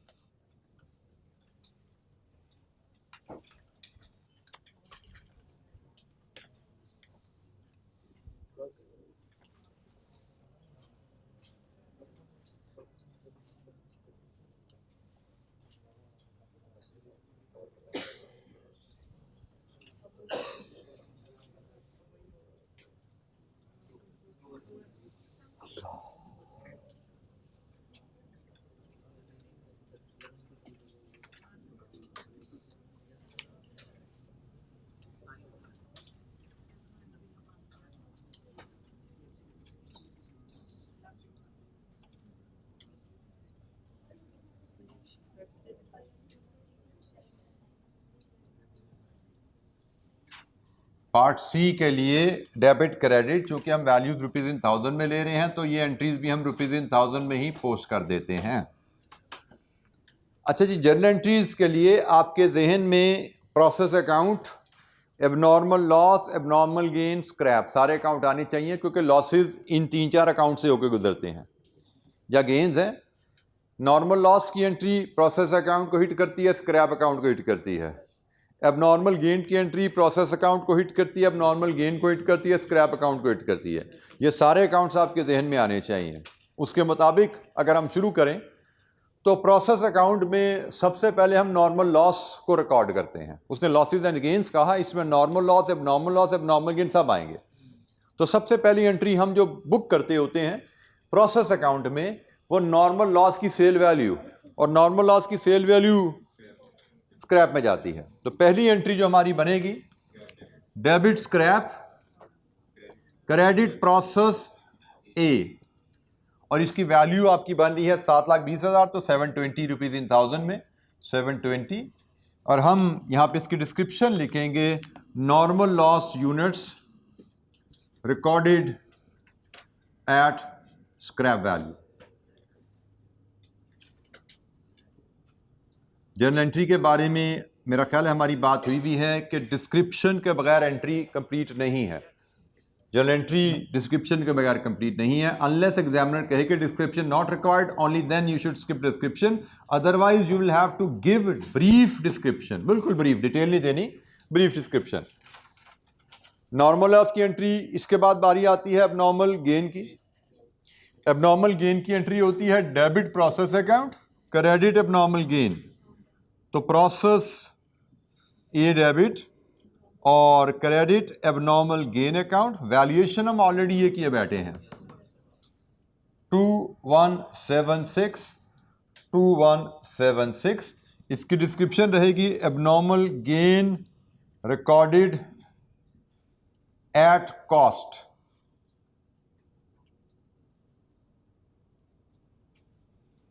इसके बाद क्या होगा जी? Abnormal gain units scrap account में क्लोज होंगे और बाकी जाएगा पीएनएल में। ठीक है, अब हम चाहें तो ये 2 एंट्रियां बना दें, चाहे तो एक बना दें। एक बनाना ज़रा एफिशिएंट हो जाएगा। एबनॉर्मल गेन अकाउंट ने ख़त्म होना है, एबनॉर्मल गेन अकाउंट ने ख़त्म होना है, तो एबनॉर्मल गेन अकाउंट ने 2176 से डेबिट हो जाना है। अब ये जो यूनिट्स हैं जाएंगे स्क्रैप अकाउंट में। पहले कितने यूनिट्स हैं यहाँ पे एबनॉर्मल गेन के? 800 यूनिट्स। 800 यूनिट्स स्क्रैप वैल्यू 400 पे, 320 पे गई है स्क्रैप अकाउंट में, और जो बाकी बचा वो पीएनएल में। कितना बचा बाकी? 1856। लीजिए जी, ये abnormal gain account closed, abnormal gain account closed. ठीक है जी, ये हमने एबनॉर्मल गेन अकाउंट को क्लोज कर दिया। कैसे? यूनिट्स को स्क्रैप अकाउंट में ट्रांसफर किया, जो बाकी बचा वो पीएनएल को गया। आखिर में जो एंट्री बच गई है वो सिर्फ स्क्रैप की बचती है, और वो सिर्फ उस सूरत में है जब स्क्रैप बेचें आप, अदरवाइज तो कोई एंट्री नहीं है ना। अगर इन्वेंट्री कैरी डाउन होनी है तो कोई एंट्री नहीं है। तो मुझे लगता है कि आपकी कितने नंबर की हैं ये एंट्रीज? तो 2 नंबर के लिए 1 2 3 काफ़ी हैं। मुझे लगता है अगर वो लिखता कि स्क्रैप हमने बेच दिया तो हम उसको भी पोस्ट कर देते, अदरवाइज ये एंट्रीज खत्म है। अदरवाइज बेचा होता तो कैश डेबिट स्क्रैप क्रेडिट हो जाता। ठीक है, लेकिन यहां पे जरूरत नहीं, हमें 2 नंबर है, 3 एंट्रीज काफी हैं, more than enough. Accounting entries की पोस्टिंग में यहां पे कॉस्ट अकाउंटिंग में एग्जामिनर बात का थोड़ी सी फ्लेक्सिबिलिटी दिखाता है। बात का हमने ये 1 एंट्री दिखाई, कभी वो इसकी 2 दिखा देगा, कभी हमने 2 दिखाई वो इसकी 1 दिखा देगा। तो उससे वरी नहीं कहा जाना कि भाई इसने क्या कर दिया, कोई स्कीम बदल गई है। कोई स्कीम नहीं बदलती। जो एंट्रीज हम क्लास में सीख रहे हैं वो भी बेहतरीन है। जो एग्जामिनर कभी वेरिएशन डाल देता है वो भी एक्सेप्टेबल है, कोई हर्ज उसमें भी नहीं है। मैं कोशिश करता हूँ कि जिस तरीके से हमने टॉपिक डिस्कस किया है उसी तरीके को फॉलो करते हुए एंट्रीज में एक्सप्लेन करूँ। तो एग्जामिनर बात का इसे डेविएट करके भी एंट्रीज डाल देगा, तो उससे आपने परेशान नहीं होना। जी बेटा, सॉरी, ये वैल्यू ये नहीं आ रही। आपने रजिस्टर पे लिखी हुई है कैलकुलेशन अपने? किधर है जी आपकी वैल्यूएशन? ये यूनिट्स कहाँ से आए भाई? ये 300 नहीं है, ये क्या है? क्या करें अब आपका?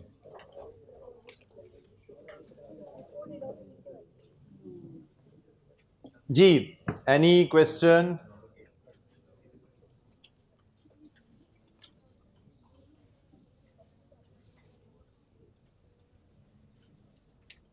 तो यहां पे बेसिकली वर्किंग में हमारे लिए कुछ नया नहीं था, सिर्फ रिक्वायरमेंट फ़र्क थी। उसने हमसे कुछ एंट्रीज मांगी थी जो कि हमने पहले इलस्ट्रेशन में डिस्कस नहीं की हुई थी। लेकिन अगर हमें जर्नल लेजर बनाना आता है तो जर्नल एंट्रीज तो लेजर से पिछला काम है भाई। पहले जर्नल बनता है फिर लेजर बनता है। लेजर में आता है तो जर्नल में क्यों हमें टेंशन होगी। तो ये जी हमने एक कंप्रीहेंसिव क्वेश्चन जो एग्ज़ाम में आया था स्प्रिंग 21 में, उसको कवर किया। किसी बच्चे को बेटा कोई हेल्प चाहिए यहाँ पे पूछिए।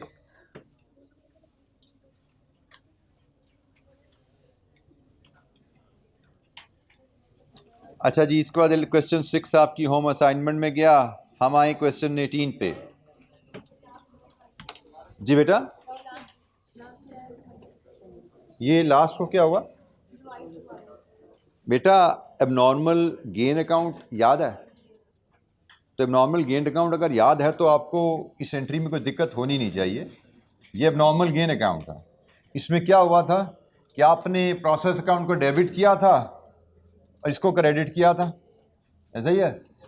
Process account debit, abnormal gain account credit 2176, ये वाली एंट्री पोस्ट हुई हुई है। प्रोसेस है डेबिट, एबनॉर्मल गेन क्रेडिट। इसके बाद हमने क्या सीखा था कि एबनॉर्मल गेन यूनिट्स को हम स्क्रैप अकाउंट में ट्रांसफ़र करते हैं।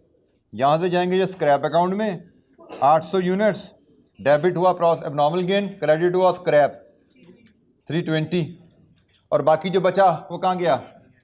PNL 1856। लीजिए जी, प्रोसेस अकाउंट आपका ये एबनॉर्मल गेन अकाउंट कंप्लीट हुआ। और यही एंट्री मैंने पोस्ट की है।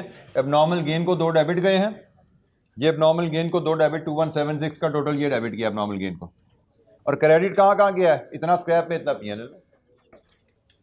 जी, एनी अदर क्वेश्चन?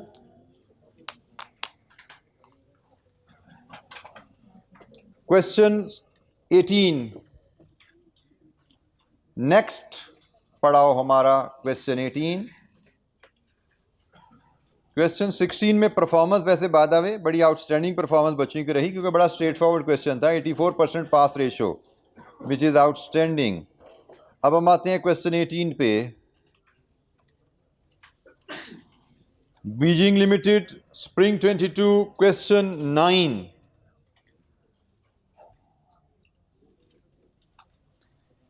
फाइफो से ये सवाल हल होने हैं। Requirement, quantity, schedule and statement of equivalent units. पिछले सवाल में उसने क्वांटिटी शेड्यूल का नाम नहीं लिखा था, सीधा स्टेटमेंट ऑफ इक्विवेलेंट यूनिट्स मांगा था। बट हमें पता है statement of equivalent units quantity schedule के बगैर बनती नहीं है, हमने फिर भी बनाई थी। यहाँ पे उसने दोनों क्या दी, बना देंगे। Cost of finish goods, closing work in process and abnormal gain and loss.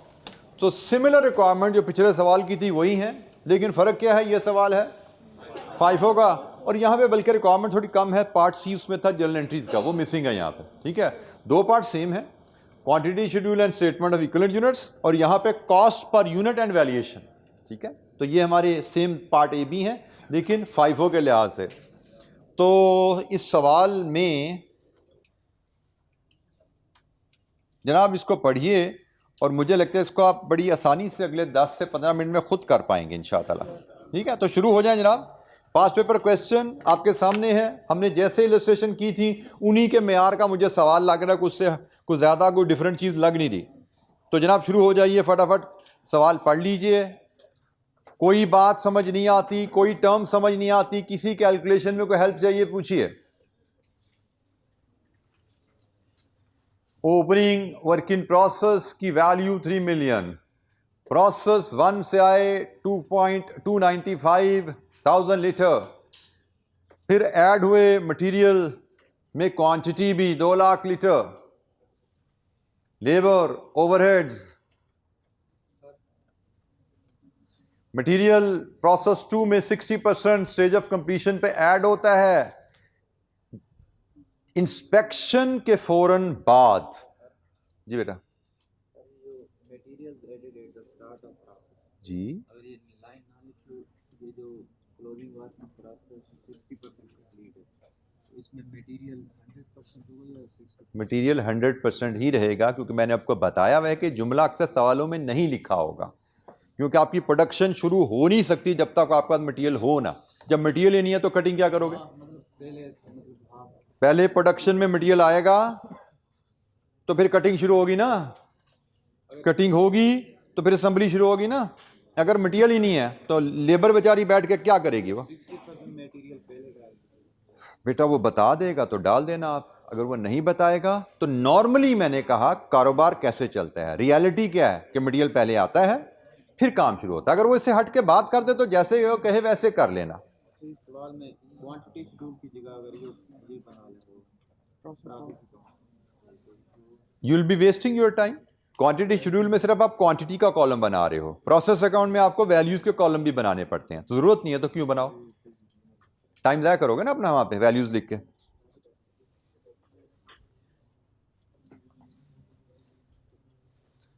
क्योंकि प्रोसेस अकाउंट बेशक बना लो, लेकिन सवाल आंसर तो वो उसी तरह प्रेजेंट करना है जैसे उसने मांगा है, जो उसने मांगा वो तो प्रेजेंट करना ही करना है। उसके अलावा प्रोसेस अकाउंट में वैल्यूज का कॉलम बनाओगे तो you will be wasting your time, उसने वो मांगा नहीं है। क्वांटिटी शेड्यूल तो मजबूरी है हमारी, वो हमें बनाना है, उसके बगैर हम स्टेटमेंट ऑफ इक्विवेलेंट यूनिट्स बना नहीं सकते।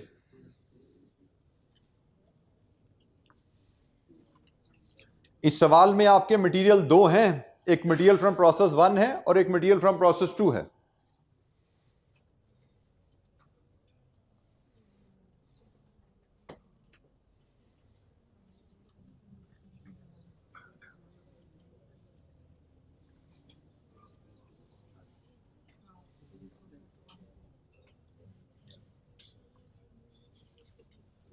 इस सवाल में जब आप इंस्पेक्टेड यूनिट्स निकालेंगे तो थोड़ा सा सोच के बेटा वर्किंग करनी है, लकीर के फकीरों वाला ये टॉपिक है नहीं है।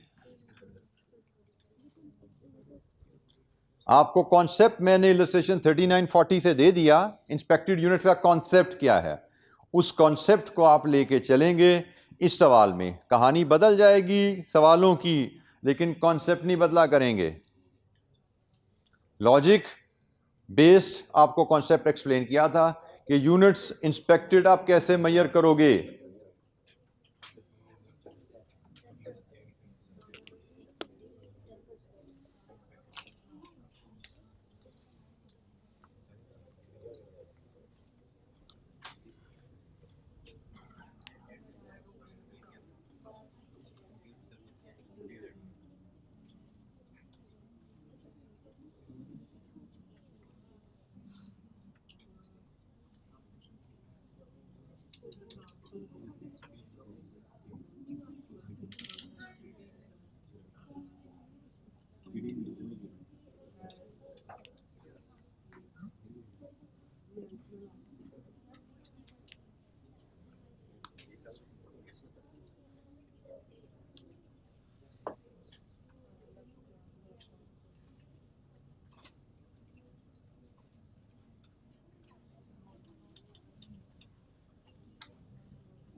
नॉर्मल लॉस परसेंटेज क्या है?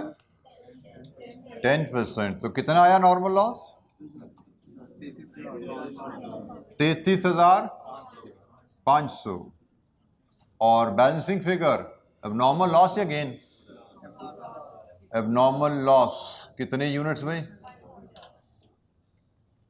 कितना बेटा? 1000, और ये टोटल बन रहा है आपका 495, 535,000, 535,000।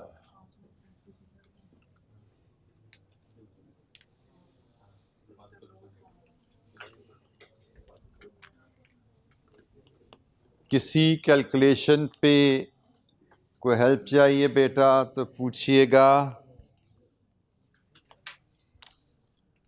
अच्छा, यहाँ पे एक बोर्ड पे ज़रा देखिएगा बेटा, ज़रा मेरा ख्याल है बात पहले हुई होती है, लेकिन फिर मुझे लगता है कहीं मिस ना हो गई हो मुझसे या कुछ बच्चों को रजिस्टर ना आई हो, इसलिए मैं दोबारा कह रहा हूँ।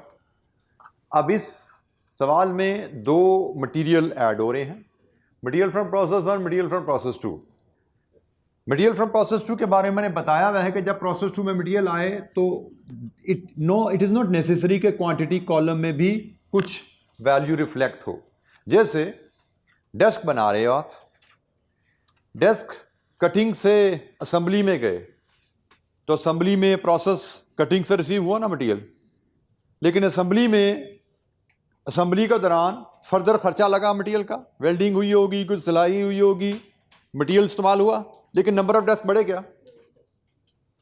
तो प्रोसेस असेंबली में पीछे से भी मटेरियल आया, असेंबली में अपना मटेरियल भी इस्तेमाल हुआ, बट क्वांटिटी के कॉलम में यूनिट्स नहीं बढ़े, ठीक है। लेकिन देयर आर सर्टेन प्रोसेसेस जहां पे प्रोसेस 2 में मटेरियल ऐड होने से क्वांटिटी बढ़ जाएगी, जैसे कोई केमिकल प्रोसेसेस हैं, पीछे से कुछ केमिकल बन के या 500 लीटर था, यहां पे 100 लीटर नया केमिकल आपने ऐड किया तो 500 का 600 हो गया ना, ठीक है। तो जब आपको प्रोसेस 2 का मटेरियल दिया जाएगा तो देयर मे बी क्वांटिटी और there may not be quantity. अगर यहां पे क्वांटिटी गिवन है तो प्रोसेस 2 में फीड करना, अगर क्वांटिटी गिवन नहीं है तो फीड नहीं करना। जैसे ये लीटर से लीटर में और लीटर ऐड हो गए, लेकिन अगर ये यूनिट्स होते तो यूनिट्स मतलब डेस्क, यूनिट्स मतलब कुर्सियां, तो मटेरियल डलने से कुर्सियां बढ़ नहीं जाएंगी। कुर्सियों के ऊपर कपड़ा लिया आपने, लगाया, इस्तेमाल किया, कपड़ा इज द मटेरियल, आपने कुर्सियों पर लगाने के लिए कपड़ा इस्तेमाल किया तो कपड़ा लगाने से कुर्सियों के नंबर नहीं बढ़ गए, वही कुर्सियां थी, फिनिशिंग स्टेज में उन पे काम हो रहा है, ठीक है। तो प्रोसेस 2 में मटेरियल जब भी खर्च होगा जरूरी नहीं कि क्वांटिटी भी वहां पे रिफ्लेक्ट हो, लेकिन इस केस में हो रही है तो हमने ली। लेकिन कोई सवाल आएंगे जहां पे क्वांटिटी नहीं होगी तो हमें वरी नहीं कर जाना किधर की क्वांटिटी भाई, ठीक है, क्योंकि क्वांटिटी कभी आएगी कभी नहीं आएगी। दूसरी बात, मैंने इंस्पेक्टेड यूनिट्स में ये क्वांटिटी शामिल क्यों नहीं की? क्योंकि यूनिट्स एडिड में तो क्वांटिटी आ रही है ना, क्योंकि इंस्पेक्शन के बाद ऐड हो रहा है। बिल्कुल ठीक कहा बेटा आपने, क्योंकि वो तो इंस्पेक्शन के बाद होता है, तो हमने तो वो यूनिट्स क्वांटिटीज लेनी है जो इंस्पेक्शन स्टेज पे पहुंची प्रोडक्शन प्रोसेस के साथ। तो इंस्पेक्शन स्टेज पे ये पहुंचे, ये तो इंस्पेक्शन के बाद एंटर हो रहा है, इसलिए तो इंस्पेक्शन में शामिल ही नहीं होना। तो जी, एनी क्वेश्चन जनाब? इसको कंप्लीट कीजिए। फाइफो के लिहाज से मुझे लगता है जो इश्यूज थे वो हमने डिस्कस कर लिया, बाकी आगे तो स्ट्रेट फॉरवर्ड सीधा सीधा सवाल है, कंप्लीट कीजिए। कोई दिक्कत है फिर भी तो पूछिए। ख्याल कीजिएगा, इक्विवेलेंट यूनिट शेड्यूल फाइफो के तहत बनाना है अब आपने। अच्छा, यहां पे इक्विवेलेंट यूनिट के बेटा कॉलम 3 बनेंगे, 2 मटेरियल के और 1 कन्वर्जन का,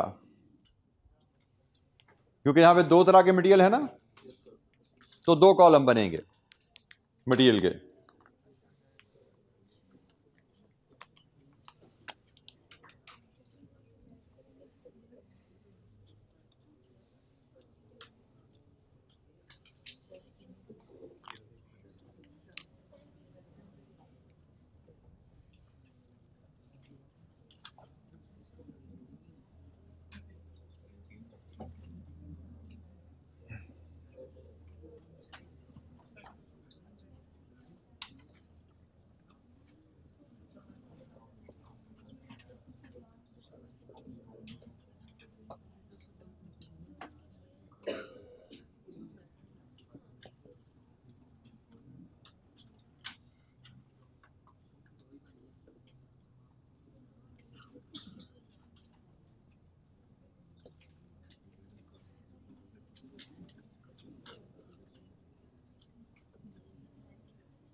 बेटा फाइफो के तहत चल रहे हैं, याद है आपको? तो ये तो फाइफो के तहत बनता नज़र नहीं आ रहा मुझे, ये तो गड़बड़ शुरू हुआ ना ऊपर से। नीचे ठीक कर दिया आपने? चल ठीक हो गया।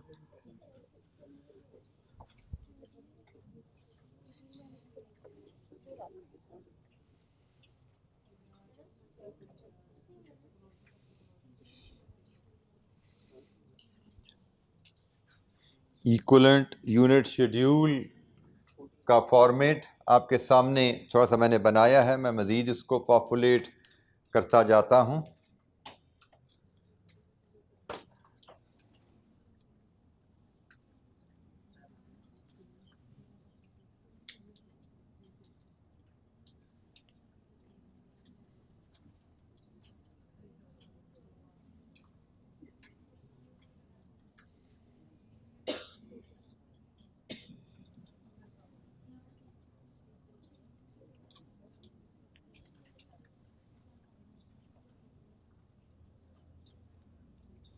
मैंने परसेंटेज ऑफ कंप्लीशन भी डाल दी हैं।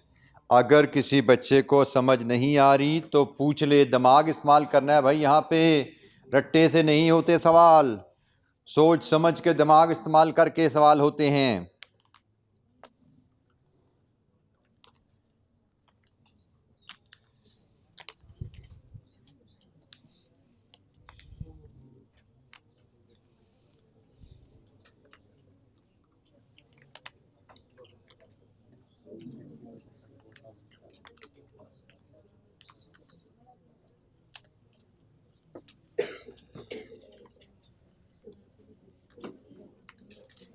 बेटा 3 कॉलम है तो परसेंटेजेस भी 3 लगेंगे ना, तो 2-2 क्यों आ रही हैं यहाँ पे? नीचे आगे 3 आपने कर दी, इधर 2-2 क्यों है? बेटा एक मटेरियल 1, दूसरा मटेरियल 2, तीसरा ये, इसको M1 कीजिए, इसको M2 कीजिए, इसको लेबर MM ना कीजिए, फिर आपको पता लगेगा 3 कॉलम है तो 3 परसेंटेजेस देनी है यहाँ पे।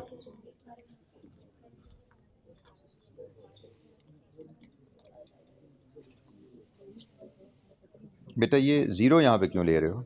ओपनिंग वर्किंग प्रोसेस को कंप्लीट करने के लिए मटेरियल प्रोसेस 2 का नहीं लगेगा क्या? ओपनिंग वर्किंग प्रोसेस कितने % पे खड़ा है इस वक्त? 40%। क्या इसमें मटेरियल फ्रॉम प्रोसेस 2 पिछले महीने डल गया था कि डालना है इस दफ़ा? डल गया था। कैसे डल गया था? 40% पे डलता है क्या मटेरियल? कितने % पे डलता है? इंस्पेक्शन के बाद। इंस्पेक्शन कब है? 60 पे। तो क्या अब दोबारा बोलो, ओपनिंग वर्किंग प्रोसेस में मटेरियल प्रोसेस 2 का डला हुआ कि नहीं डला हुआ? नहीं डला हुआ। तो 100% डलेगा। करंट पीरियड में ओपनिंग वर्किंग प्रोसेस में प्रोसेस 2 का मटेरियल ऐड होगा। परसेंटेजेस आपके सामने लिखी हुई हैं, उनको देख लीजिए, समझ लीजिए। कोई एतराज है तो पूछिए।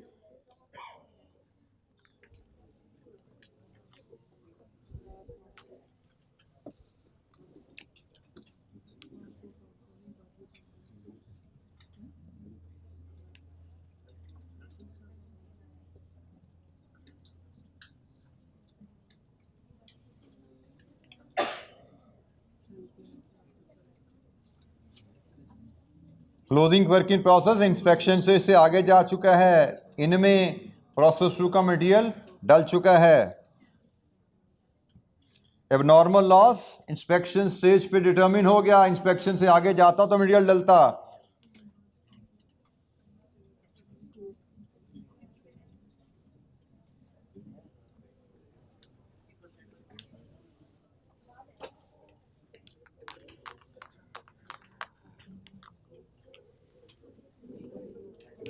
इस सवाल में जो बातें थी डिस्कशन वाली पॉइंट्स मैंने कर ली हैं, इक्वलेंट यूनिट्स तक आ गए हैं। इसके आगे कॉस्ट पर यूनिट और वैल्यूएशन, उसमें कोई चैलेंज नहीं है, कंप्लीट कर लीजिएगा। कोई दिक्कत होगी तो इंशाअल्लाह नेक्स्ट क्लास में मिलेंगे, हम डिस्कस करेंगे। अभी तक बेसिक लेवल के जो काम हमने सीखे थे उनकी कुछ एक्टिविटीज़ कर ली, बाकी एक्टिविटीज़ आगे मज़ीद करेंगे। लेकिन फ़िलहाल हम यहाँ पे पॉज लेके नई लर्निंग की तरफ चले जाएंगे। नेक्स्ट क्लास में इंशाअल्लाह आएंगे तो आगे नई लर्निंग हमारी शुरू हो जाएगी, उस पर हम काम करेंगे। क्वेश्चन मज़ीद भी आगे हमारे आएंगे इंशाअल्लाह। ठीक है जी, थैंक यू वेरी मच, अस्सलाम वालेकुम।